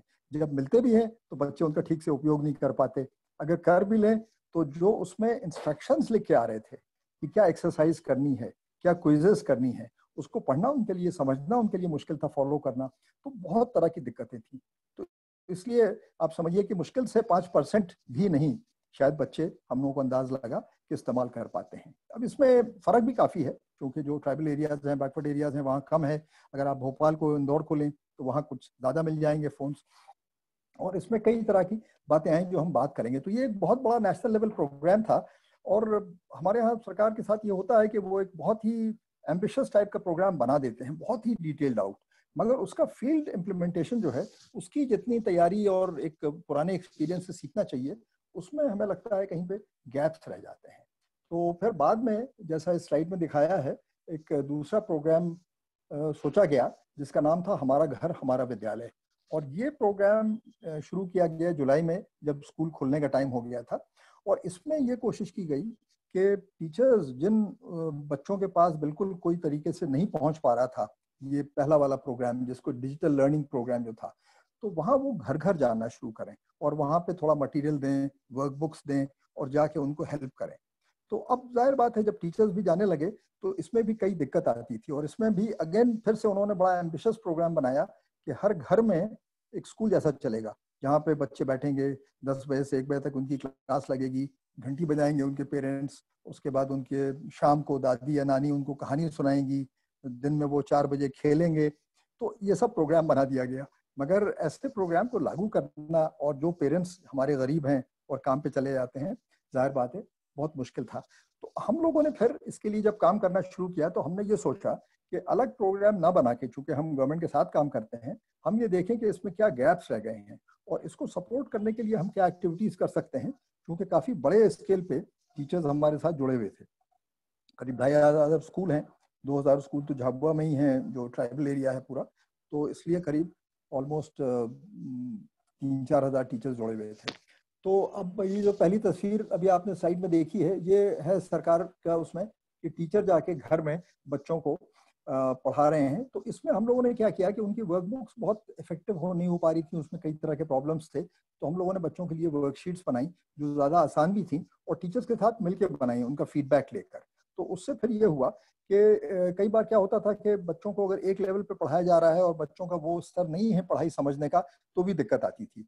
तो ये कोशिश की कि जो वर्कशीट्स और इस तरह की चीज़ें हैं वो अलग अलग लेवल पे हैं और अलग अलग बच्चों को वो देख कर दें कि क्या उनको सूट करता है। अब आप ये देखिए कि ये टीचर बेचारे कहाँ कहाँ भाग रहे थे और बच्चे उनको कहाँ कहाँ मिल रहे थे वर्कशीट बांटने के लिए। तो ये तो हमने खास तौर से तस्वीर डाली है। तो इस तरह की बहुत तरह की दिक्कतें थी।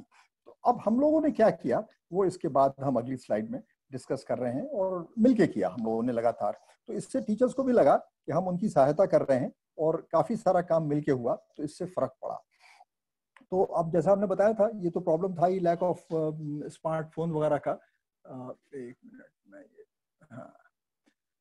तो और दूसरी बात ये भी थी कि पेरेंट्स जो थे वो हेल्प नहीं कर पाते थे, उनको या तो पढ़ना भी नहीं आता और वो समझ के इंस्ट्रक्शन नहीं दे पाते थे। तो हम लोगों ने उसमें ये कोशिश की। इसमें एक खास बात बस ये हुई कि पहली बार टीचर्स ने एक बड़े स्केल पे रियलाइज किया कि हमको पेरेंट्स पे डिपेंड करना है, हम नहीं कर सकते सब कुछ। जो कि अभी तक जब स्कूल मैनेजमेंट कमेटी वगैरह बनती थी वो उसको पूरा कंट्रोल कर लिया करते थे, एक तरह से इतना रियली डिपेंड नहीं करते थे।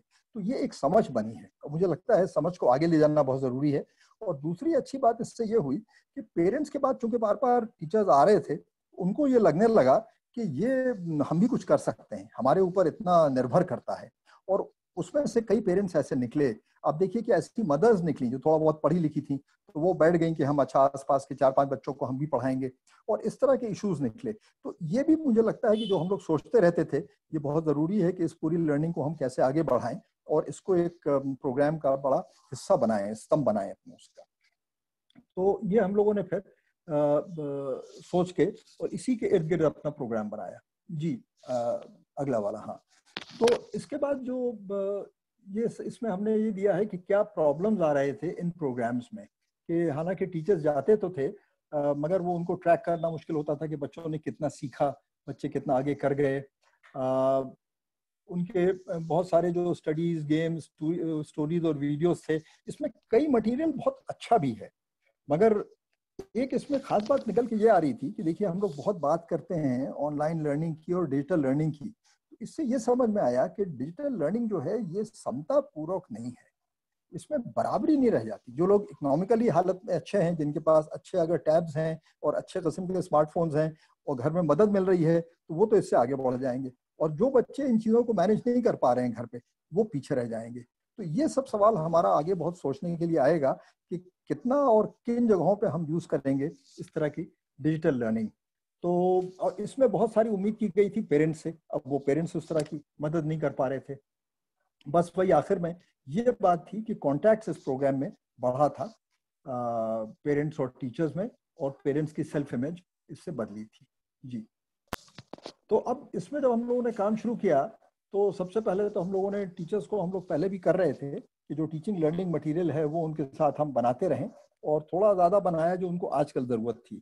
तो इसमें हम लोग ये कोशिश कर रहे थे कि कम से कम जो सबसे कमज़ोर बच्चे होते हैं, जो पहली दूसरी क्लास में होते हैं, जिनको हमारे यहाँ अंकुरित कहा जाता है, जो बिल्कुल पहला ग्रुप होता है, जो कीप अप, वो हो सकता है थर्ड, तीसरी, चौथी क्लास में भी हों, मगर जो बच्चे वहाँ तक सीख नहीं पाए हैं, एज अप्रोप्रिएट लर्निंग नहीं कर पाए हैं, तो उनको कैसे सर, सपोर्ट 1 मिनट होगा सर आपके पास। जी ठीक है।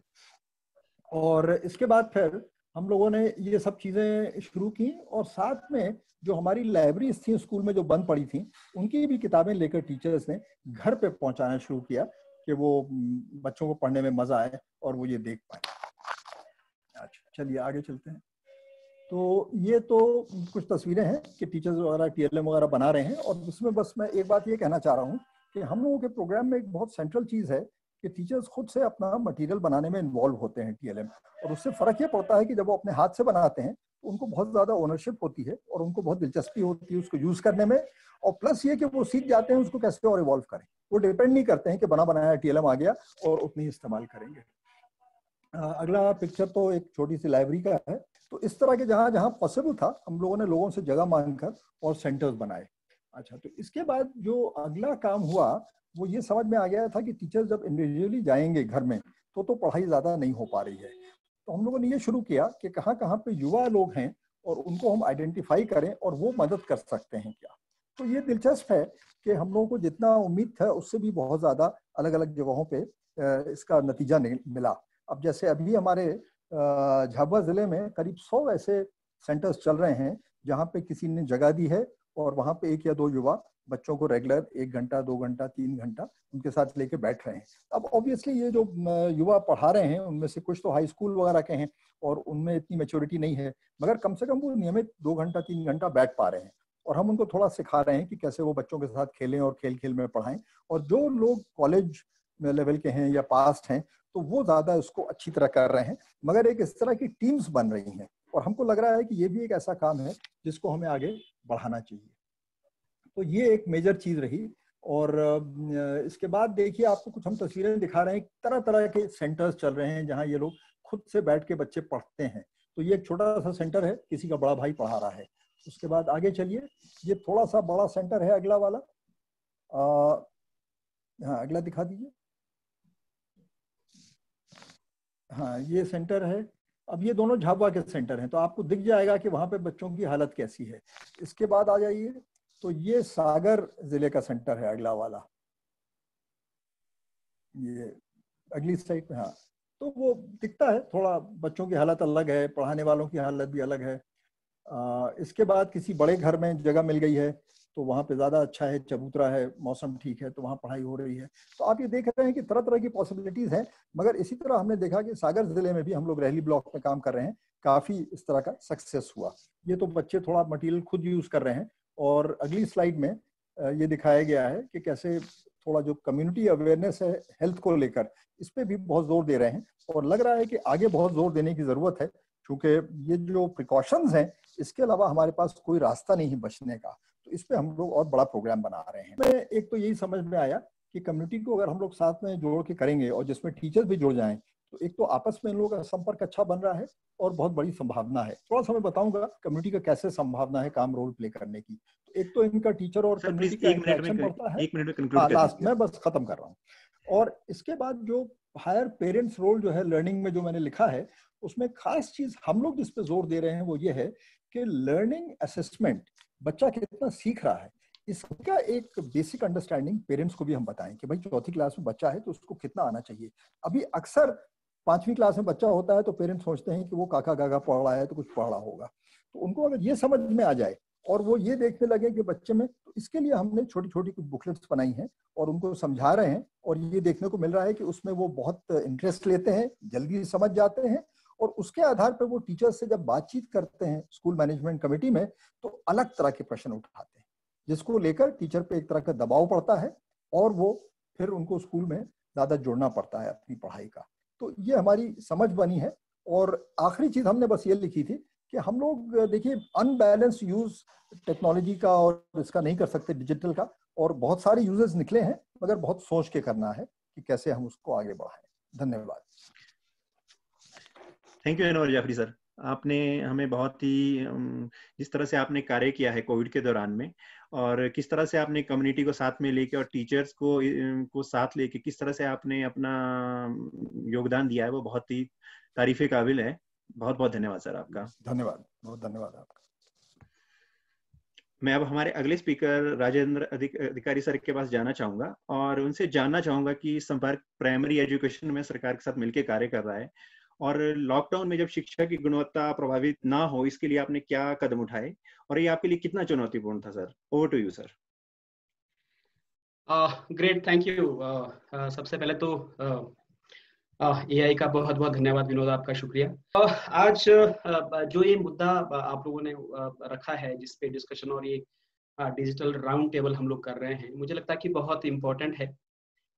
ऐसे में संपर्क फाउंडेशन कैसे काम करता है उसके बारे में मैं थोड़ा सा शेयर करूंगा आप सभी साथियों के साथ। संपर्क फाउंडेशन में बेसिकली हम लोग क्या करते हैं, हम लोग गवर्नमेंट के साथ काम करते हैं और बहुत लार्ज स्केल प्रोग्राम है हमारा। और इसमें पहले स्लाइड में अगर आप देखेंगे तो हम लोग लगभग 1 करोड़ बच्चों तक हम लोग अपना प्रोग्राम लेकर के जाते हैं, और हर बच्चे के लिए $1 पर एनम की हमारी कॉस्ट है। बहुत फ्रूगल इनोवेशन में विश्वास रखता है संपर्क फाउंडेशन, और हम लगभग 84,000 स्कूलों में काम करते हैं और हम लोग 6 स्टेट में अभी काम कर रहे हैं।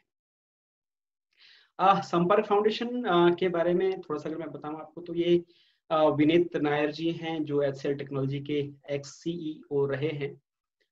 उन्होंने अपनी पत्नी अनुपमा के साथ मिलकर के संपर्क फाउंडेशन की नींव 2005 में रखी, और 2013 से हम लोग बहुत एक्टिवली काम कर रहे हैं। अनुपमा जी और विनीत का ये मानना है कि अगर देश में बच्चों के लर्निंग आउटकम अगर हम लोग सुधार पाए, जो बच्चे हमारे स्कूल में हैं, तो लगता है कि देश में जितनी भी चुनौतियां हैं उनको कहीं ना कहीं हम लोग खत्म कर पाएंगे। और मेन एजुकेशन ही धुरी है और एजुकेशन के आसपास सारी चीजें चलती हैं, ऐसा संपर्क फाउंडेशन में हमारा मानना है।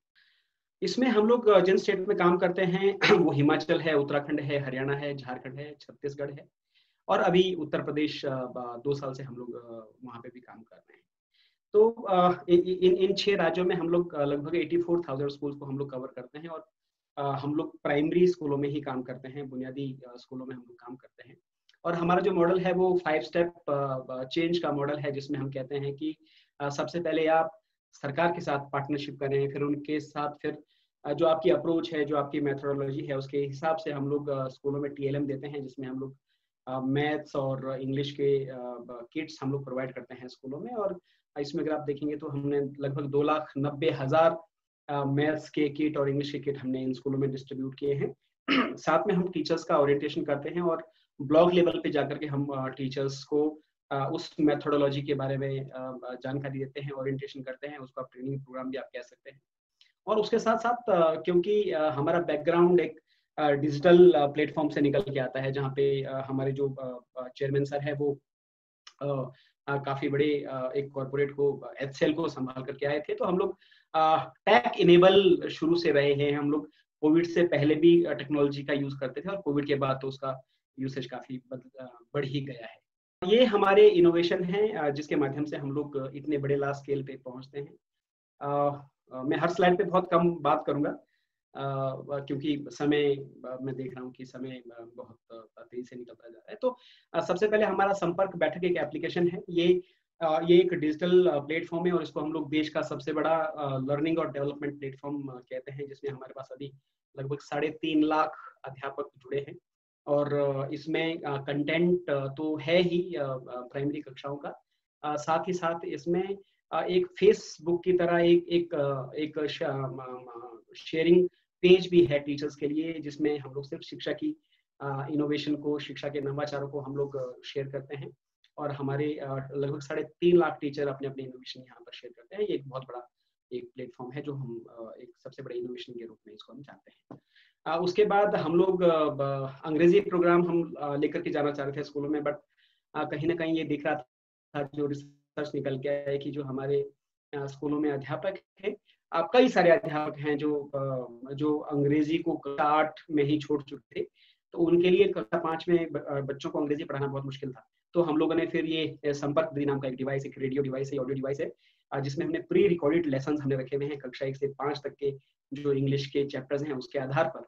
और ये एक असिस्ट करती हैं टीचर्स को स्कूल में जो अंग्रेजी पढ़ाने में मदद करती हैं। तो ये हमने अपने सभी 84,000 स्कूलों में ये डिवाइस भी हमने दिया है। साथ में इस स्लाइड में आप देख रहे हैं कि हमने इंग्लिश और मैथ के जो किट्स दिए हैं। इसमें हमारी जो अप्रोच है, मैथ्स में हम लोग कहते हैं कि हम लोगों को कॉन्क्रीट टू अब्स्ट्रैक्ट चलना चाहिए, और उसके लिए एक TLM एक पूरा किट हमने डिजाइन किया है और उसको हम लोग स्कूलों को देते हैं। साथ में इंग्लिश में हमारा जो अप्रोच है, जो सभी भाषाओं को सिखाने का जो अप्रोच होता है, listening, speaking, reading and writing, उसको लेकर के हमने पूरा एक किट डिजाइन किया है जो स्कूलों में जाता है। ये हमारा एक इनोवेशन है।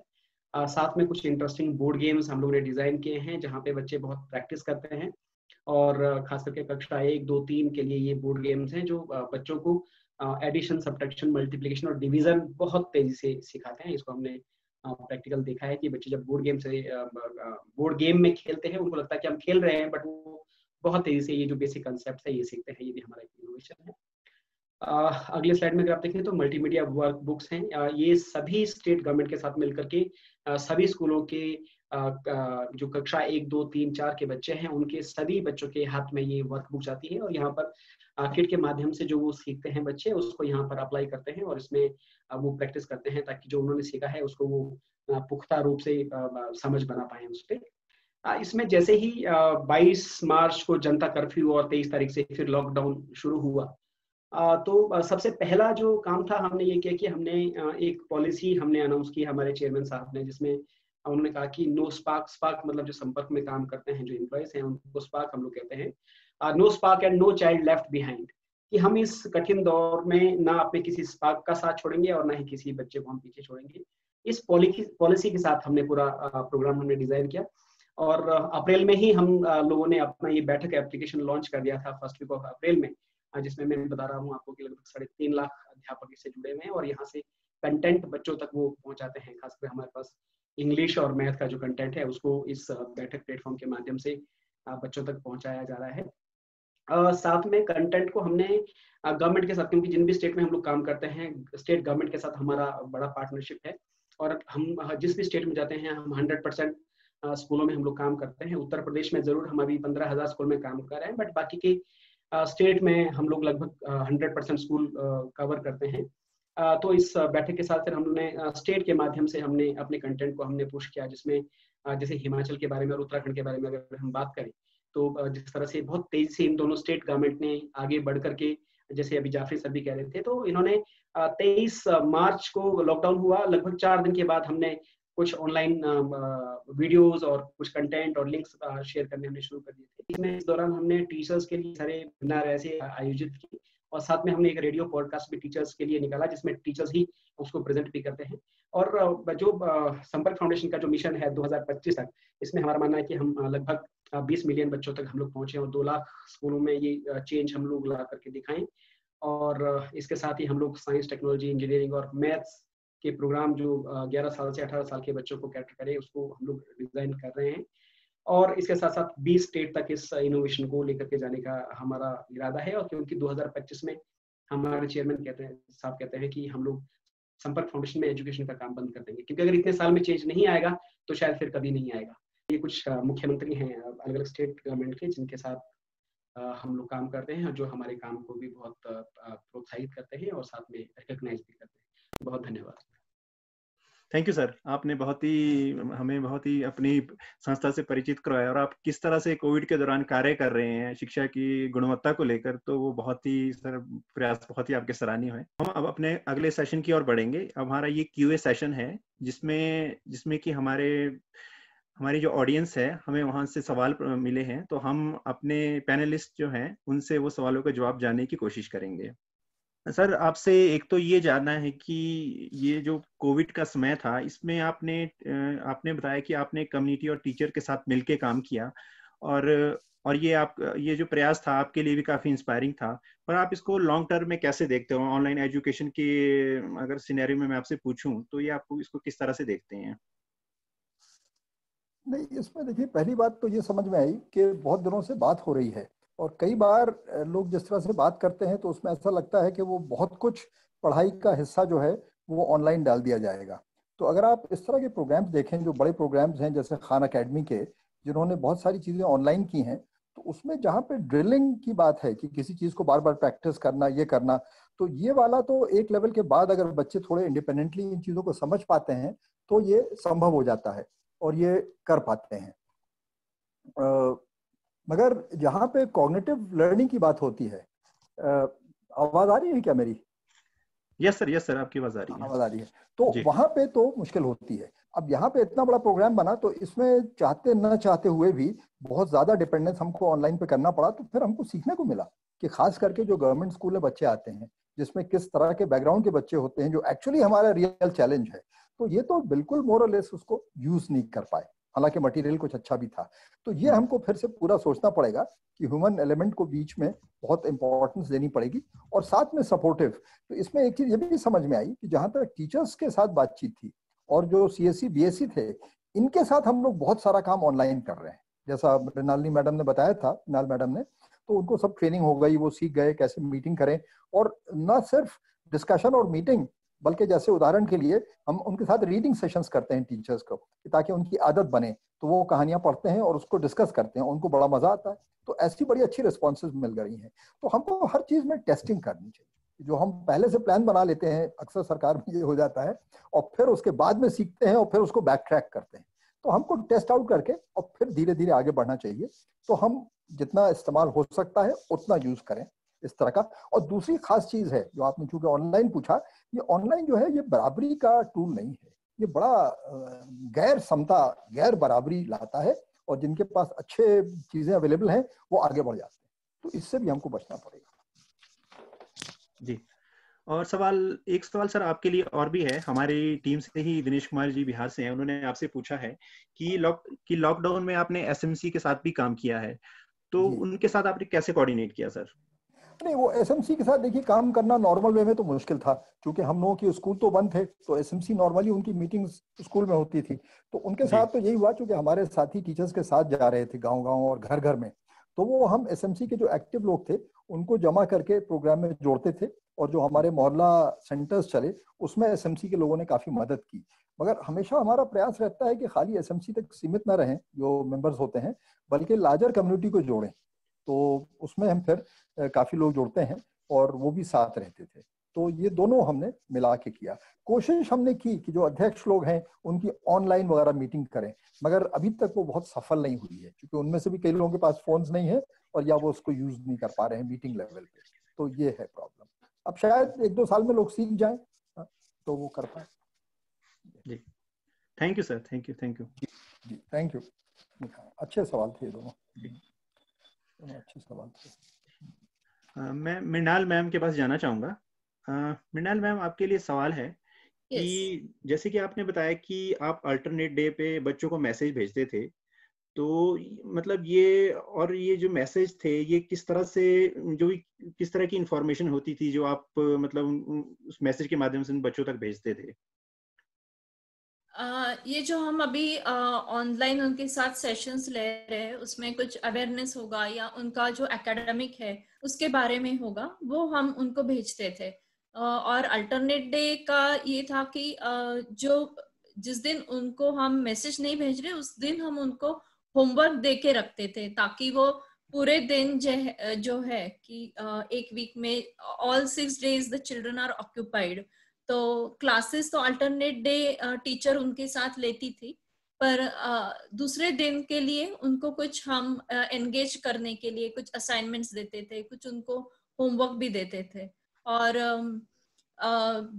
कुछ ऐसे जो थे कि कोविड के सिचुएशन में उनको हेल्थ अवेयरनेस देना है, न्यूट्रिशनल अवेयरनेस देना है, तो तब उस फैमिली के सारे बच्चे उसमें इन्वॉल्व हो जाते थे उस सेशंस में। जी, thank you ma'am, thank you. अगला सवाल मेरा आप सभी पैनलिस्ट है, इसका कोई भी जवाब दे सकता है कि कोविड के दौरान हमने ऐसा क्या सीखा जो हम आज के बाद भी अपनाना चाहेंगे जिस चीज को। विनोद, ये पुरुषोत्तम जी का सवाल था और बड़ा इंटरेस्टिंग सवाल है एक्चुअली।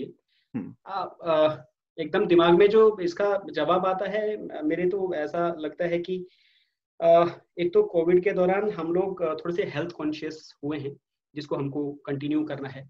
इवन मैं अपने घर में आस पड़ोस में ये देखता हूँ कि जो हम लोग पहले 2 बार 3 बार सिर्फ खाना खाने से पहले हाथ धोते थे, हम लोग अनकॉन्शियसली भी अब जाकर के बार बार हम लोग हाथ धोते हैं। तो मुझे लगता है कि ये चीजें ऐसी हैं जो कंटिन्यू होनी चाहिए।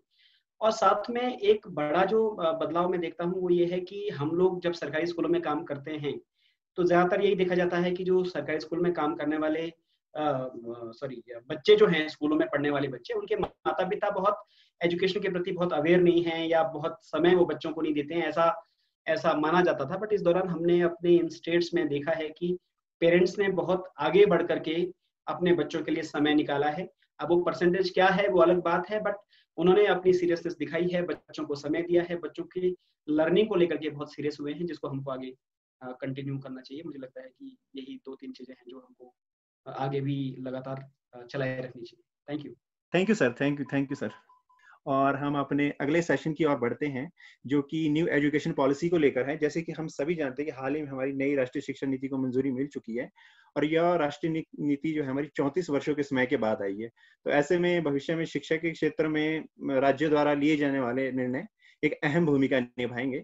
तो इसी को लेकर संस्थाएं क्या विचार रखती है, शिक्षा का ढांचा किस प्रकार से बदलने वाला है और किस प्रकार का जो शिक्षा का एक पूरा माहौल है वो किस तरह से बदलेगा और नीति का क्रियान्वयन कितना चुनौतीपूर्ण होगा, इस पर मैं अपने स्पीकर जो है उनकी राय जानना चाहूंगा।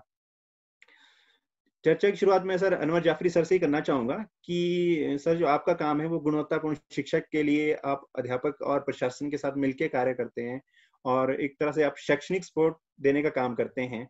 तो ओवरऑल अगर मैं आपसे पूछूं तो एनईपी का इम्प्लीमेंटेशन किस प्रकार से होने वाला है? सबसे पहले तो हमको यही देखना है कि ये जो है ये एनईपी जो है ये एक पॉलिसी है और पॉलिसी एक तरह का विजन डॉक्यूमेंट होता है। वो एक स्पेस देता है जिसमें हम डिबेट करें, डिस्कस करें, बारीकियों में जाएं और फिर उसके आधार पे एक अच्छा एक्ट बने जिसमें हम एक्चुअली तय करें कि क्या रेगुलेशंस होंगे, क्या हम करेंगे और उसकी बेसिस पे एक पर्याप्त बजट उसको मिले। तो जब तक ये चीजें नहीं आती हैं तब तक तो हम पूरी तरह से नहीं कह सकते कि इस जितनी बातें कही गई हैं और कुछ लोगों ने इसमें सवाल खड़े किए हैं कि साहब इतनी सारी बातें कह दी हैं कि ऐसा लगता है कि एक विश लिस्ट बन गई है और जितना बात होनी चाहिए कि ये आउटपुट्स निकलेंगे इसमें से नतीजे, तो उसको लेकर इनपुट्स क्या क्या हैं, कितने रिसोर्सेज देंगे, कितना पैसा देंगे, उसके ऊपर पर्याप्त क्लैरिटी नहीं लाई गई है और ना किसी तरह का वादा है। एक मिनिमलिस्ट टाइप का अप्रोच है कि भाई इतना % हो जाए, मगर जो हम चाह रहे हैं आउटपुट उसको देखते हुए क्या इनपुट्स चाहिए, रिसोर्सेज चाहिए और किस तरह के लोग चाहिए, कितनी जल्दी ले आएंगे, किस तरह की ट्रेनिंग चाहिए, ये लगता है कि इस पे और क्लैरिटी लानी चाहिए इस पे बात करके। तो पहली बात तो ये थी। देखिए इसमें एक स्ट्रेंथ ये है कि हम लोग जब पिछली जो एजुकेशन पॉलिसी थी और ये 2009 का जो RT एक्ट था उसकी एक बहुत कमी हम लोग बताते थे कि 8 साल से ये 6 साल से 14 साल तक के बच्चों की पढ़ाई को सिर्फ उसमें ध्यान दिया गया है और उसको कहा गया है कि ज़रूरी है। तो इस बार एक बहुत अच्छी बात ये हुई है कि एक तरह से उसको एक्सटेंड करके ये कहा गया है कि 3 साल से और 18 साल 12वीं क्लास तक पूरी पढ़ाई जो है वो RT के उसमें समक्ष आ जानी चाहिए और सब बच्चों को मौका मिलना चाहिए। तो एक तरह से कहा गया है कि all the kids, all children, सबको बराबर अपॉर्चुनिटी मिलेगी। अब ये कैसे मिलेगा ये बहुत स्पष्ट नहीं है और इस पे और क्लैरिटी चाहिए। इसमें एक आध जो दिक्कत ये है कि पहले आमतौर से जब बात की जाती थी पॉलिसीज में तो अलग से बात की जाती थी कि आदिवासी बच्चों की क्या दिक्कत है, दलित बच्चे किस तरह का चैलेंज फेस कर रहे हैं, माइनॉरिटी बच्चों की क्या अलग प्रॉब्लम्स हैं, तो इसको अलग अलग करके थोड़ा देखा जाता था।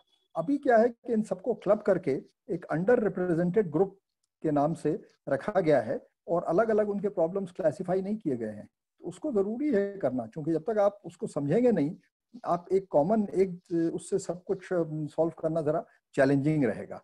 तो मैं कोशिश कर रहा हूँ कि डिबेट में क्या क्या चीजें ऐसी हैं जिसको और खोलने की जरूरत है। इसी तरह से एक पॉइंट ये भी है कि जो early childhood care and education पे बहुत जोर दिया गया है, जो कि बहुत अच्छी बात है। और इसमें एक बहुत अच्छी जोर और बात पे दिया गया है कि मातृभाषा में बहुत सारी पढ़ाई हो। ये भी बहुत अच्छी बात है, क्योंकि कहते हैं सब हैं एक्सपर्ट्स इसको। अब मुश्किल तो है ये बहुत, क्योंकि हमारे यहाँ जिस तरह से प्राइवेट स्कूलों में अंग्रेजी का एक चलन हो गया है, तो यहाँ यह कहा गया है कि अंग्रेजी जरूर पढ़ें, सीखें, मगर सब्जेक्ट्स मातृभाषा में पढ़ाए जाएं। मगर साथ साथ बहुत सारा जोर सिर्फ लिटरेसी और न्यूमरेसी पे जैसे लगता है कि अर्ली चाइल्डहुड केयर के जमाने में है। बच्चे और भी बहुत कुछ सीखते हैं, बहुत तरह का उनका ग्रोथ होता है। तो इस पे भी जिस तरह का जोर देना चाहिए वो लगता है कि थोड़ा उसको और पर्याप्त बनाना चाहिए। अब इसमें एक बात और है कि अर्ली चाइल्डहुड के ज़माने में खास करके जो प्री स्कूलिंग का समय है उसमें पूरी बात छोड़ दी गई है आंगनबाड़ी और उनके कार्यकर्ताओं पे, और कुछ ट्रेनिंग की बात की गई है, मगर वो तो पर्याप्त नहीं लगता है। उसमें कहा गया है कि उनकी ऑनलाइन ट्रेनिंग हो जाएगी, जो लोग कमी है। जब हम इतना एजुकेशनल इनपुट्स की बात कर रहे हैं तो इस पे ज़्यादा ध्यान देना पड़ेगा। और यहाँ से बात ये आती है कि सभी तरह से किस तरह से लोग रखे जाएंगे एजुकेशन के, उसका बेसिक क्वालिफिकेशन क्या होगा, कैसे अच्छी तरह से उनके अपॉइंटमेंट्स होंगे, इसको और बहुत सोचना पड़ेगा, ताकि बिल्कुल अब हम लोग इस पर डिपेंड ना करें कि गेस्ट टीचर्स या शिक्षा मित्र वगैरह क्लास ले रहे हैं। और इसमें वही है, ये वाली बात जो मैंने एक बार कही कि स्पेसिफिक इनपुट्स क्या होंगे, इसके ऊपर और वो करना है, बात करनी है।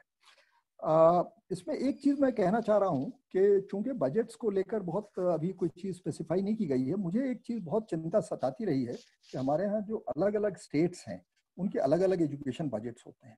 अब देखिए, एक हम लोग देश में रहते हैं और जगहों से लोग आते हैं, वो यहाँ कंपटीशन में बैठते हैं, और जहाँ पे ज़्यादा खर्चा हो रहा है, जहाँ स्कूलों की हालत बहुत अच्छी है, क्योंकि आप जानते हैं स्कूलों की हालत अलग अलग राज्यों में बहुत अंतर है, तो उनको बहुत वो मिल जाता है, आसानी मिल जाती है, एडवांटेज मिल जाता है। अब जैसे अब क्या है कि एक नया इन्होंने सजेस्ट किया है रूल सेंट्रल गवर्नमेंट ने, जो कि बहुत अच्छा है, कि एक सेंट्रलाइज्ड एग्जामिनेशन सिस्टम हो टीचर्स को अपॉइंट करने के लिए। मध्य प्रदेश ने हाँ भर दी है। अब यहाँ के लोगों को पता है कि वो इतनी आसानी से उसमें कम्पीट नहीं कर पाएंगे, कई और राज्यों के लोग उनसे ज़्यादा अच्छा कर जाएंगे। तो अब सरकार ये कह रही है कि भाई अब हम लोग थोड़ा प्राथमिकता देंगे, हम 50% लोग लोकल रखेंगे या कोई ऐसी परसेंटेज यहाँ के लिए फिक्स करेंगे। मगर देखिए, ये तो बहुत न्यायपूर्ण नहीं है, क्योंकि फिर आप कम क्वालिफाइड लोगों को एक तरह से एडवांटेज देकर स्कूल में टीचर बना देंगे, और तो होना तो ये चाहिए कि सब जगह आप अच्छी तो ये शिक्षा दें ताकि बराबरी से अच्छे टीचर हर जगह मिल सके। तो मेरे लिए एक सवाल ये है कि क्या इस पे नहीं सोचना चाहिए सेंट्रल गवर्नमेंट को कि एक बजट इस तरह का हो जो एक क्वालिटी और एक बराबरी की शिक्षा पूरे देश में लागू कर सके, जहां पे जरूरत ज्यादा है, कम है, उसको पूर्ति की जाए, मगर खर्चा उस तरह से सोचा जाए उसके बारे में। इसके ऊपर बातचीत नहीं है। अच्छी बातें जो हैं उनमें यह भी है कि क्रिटिकल थिंकिंग के बारे में बात की गई है, सीखने की प्रक्रिया के बारे में बात की गई है, मगर यहाँ पे वही बात आती है कि कितना हम उसमें इनपुट दे रहे हैं। और बाकी तो मेरे ख्याल में हमने ज़्यादातर बातें जो कहनी थी वो कह दी। एक बात ये है थोड़ी सी सोचने की कि जब कोशिश हो रही है कि अब कि हम सब बच्चों को कर पाएँ, कोई छूटे नहीं और ड्रॉप आउट्स नहीं हो बिल्कुल, तो इसके साथ साथ ये कहा गया है कि कई alternative models of open schooling, इनको एक तरह से इनके लिए रास्ता खोला जाएगा। मल्टीपल पाथवेज शब्द यूज किया गया है, जिसमें गुरुकुल होंगे, मदरसे होंगे, होम स्कूलिंग होगी। मगर देखिए, हम लोग का जितना अनुभव है इस तरह के स्कूलों का बिल्कुल अच्छा नहीं है, इनके रिजल्ट अच्छे नहीं निकलते हैं। तो इस तरह का साइड से रास्ते खोल देना ऐसे स्कूलों के, ये एक तरह से जो आरटी के अंतर्गत एक ओरिजिनल सोच थी कि हमारी सरकार की पूरी एक होगी, वो इसमें कहीं पे एक गैप दिख रहा है इस वाले रास्ते खोलने में। अच्छा, एक बात जो मैं कहना चाह रहा था स्कूल कॉम्प्लेक्सेस के बारे में, कि देखा जाए तो शेयरिंग ऑफ रिसोर्सेज के पॉइंट ऑफ व्यू से ये अच्छा एक साउंड प्रपोजल है। और खासकर कुछ तरह के ऐसे टीचर्स होते हैं जो आप जैसे मान लो म्यूजिक का टीचर है, जो कला का टीचर है, जो अगर छोटे स्कूलों में नहीं मिल सकता, तो आप इस तरह से स्कूल कॉम्प्लेक्स बना के उनको शेयर कर सकते हैं।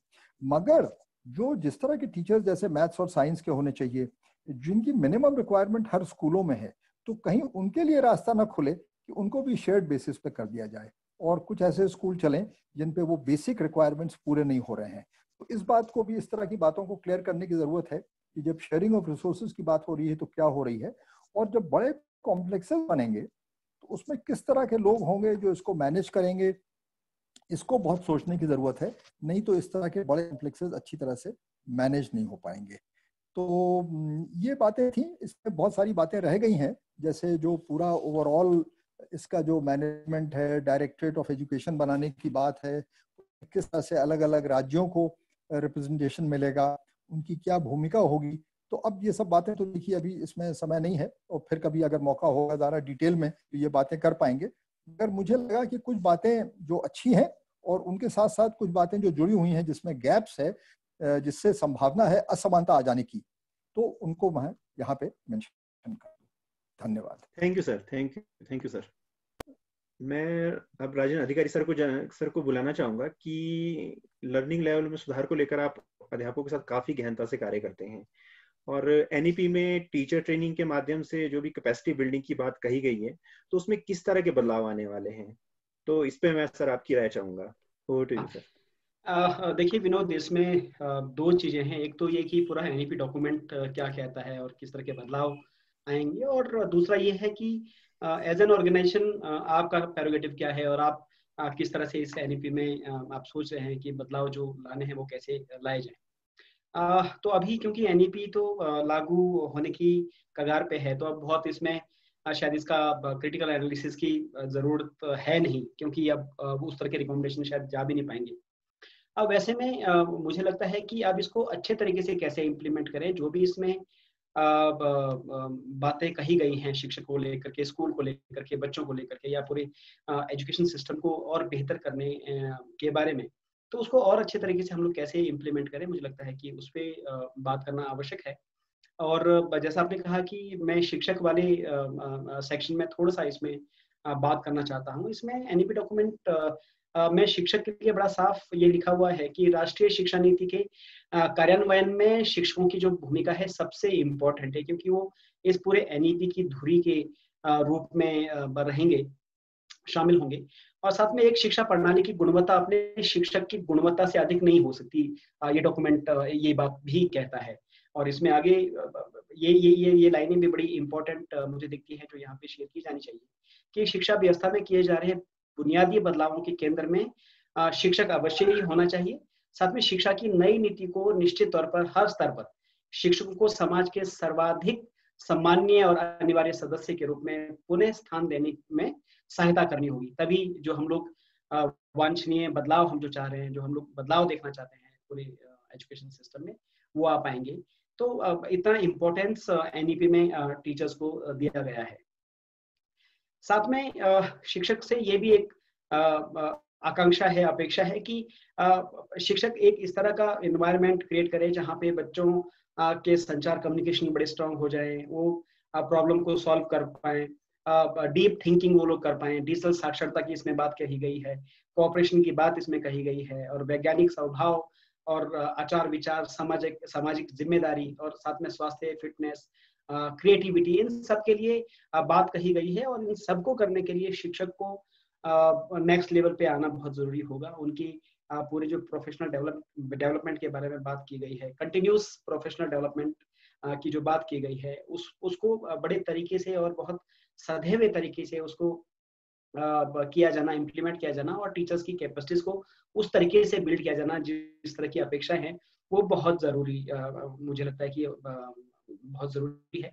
और साथ में एनईपी के उद्देश्यों को पूरा करने के लिए शिक्षक को जो पूरा उनके खुशहाल, सुरक्षित और एक लर्निंग एनवायरनमेंट बनाने के लिए जो भी चीजें आवश्यक होंगी, सरकार को उसको भी प्रोवाइड करना ही होगा। और साथ में इसमें संपर्क फाउंडेशन के तौर पे जब हम लोग इस बात को देखते हैं कि शिक्षक की जिम्मेवारी और शिक्षक की भूमिका और उसके प्रोफेशनल डेवलपमेंट को हम लोग कैसे देखते हैं, तो हमारा ये मानना है कि जो भी प्रोफेशनल डेवलपमेंट या ट्रेनिंग प्रोग्राम हो और टीचर्स के लिए, वो पूरा नीड बेस्ड होने चाहिए। साथ में स्कूल लेवल पे हर महीने जो हमारे असेसमेंट होते हैं बच्चों के, वो होकर के उनके रिजल्ट शेयर किए जाने चाहिए ब्लॉक लेवल पे, डिस्ट्रिक्ट लेवल पे, और वहाँ पे फिर वो गैप आइडेंटिफाई किए जाने चाहिए कि बच्चे कौन से कंसेप्ट में, कौन से विधाओं में जो है बच्चे पीछे रह रहे हैं। उसके आधार पे एक नीड असेसमेंट निकल के आएगा और उसके आधार पे ही टीचर्स की ट्रेनिंग होनी चाहिए। और इस पूरे प्रोसेस में मुझे लगता है कि वो 1 महीने के अंदर अंदर ये होना चाहिए, तभी हम लोग वांछनीय जो बदलाव है स्कूल लेवल पे जो हम लोग देखना चाहते हैं वो आएंगे।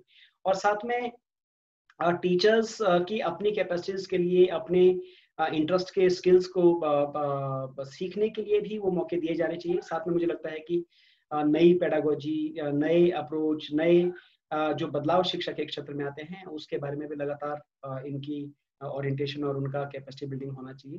विनोद पूरे 50 घंटे की प्रोफेशनल डेवलपमेंट के बारे में एनईपी बात करता है।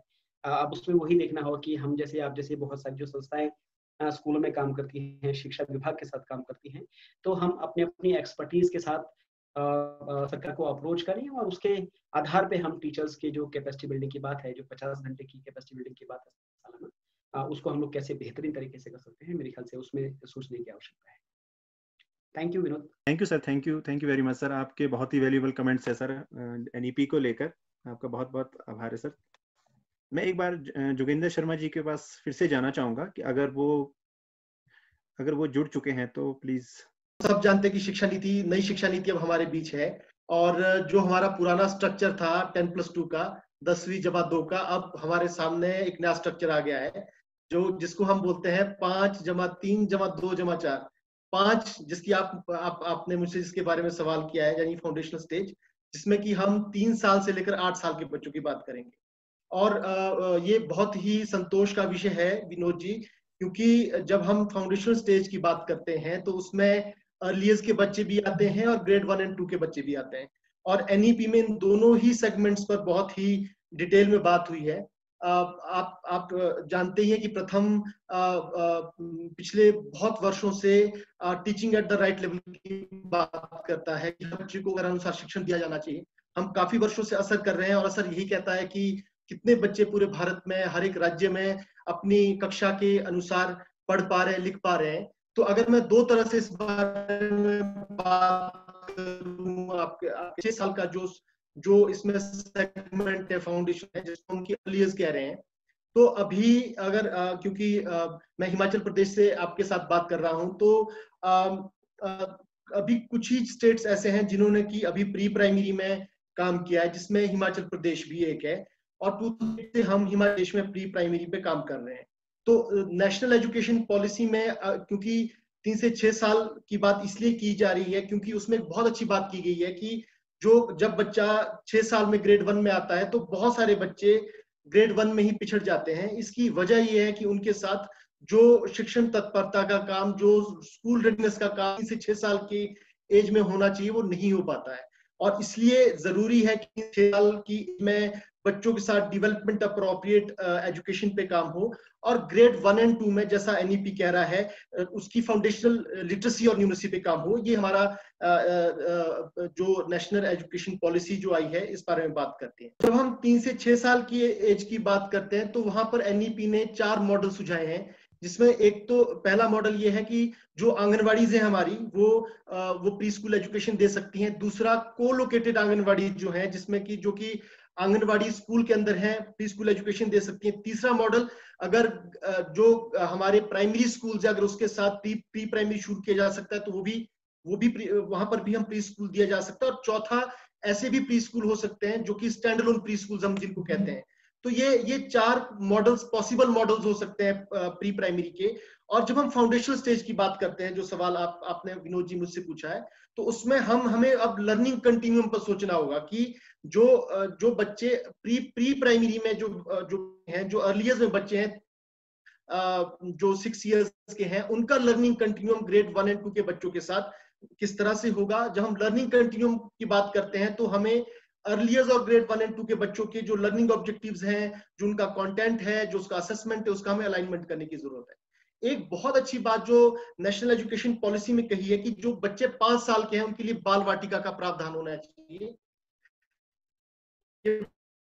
बाल वाटिका बहुत इम्पोर्टेंट कॉन्सेप्ट है, और जिसमें डेफिनेटली इसमें ये भी बात है कि जब बच्चे ग्रेड 1 में आते हैं तो बहुत सारे बच्चे ऐसे होते हैं जिनको की अर्लीस्ट एक्सपोजर नहीं मिल पाता है। तो ऐसे बच्चों के लिए एक स्कूल रेडीनेस प्रोग्राम कुछ 3 मंथ का होना चाहिए। ये भी काफी इंपॉर्टेंट बात नेशनल एजुकेशन पॉलिसी में कहती है।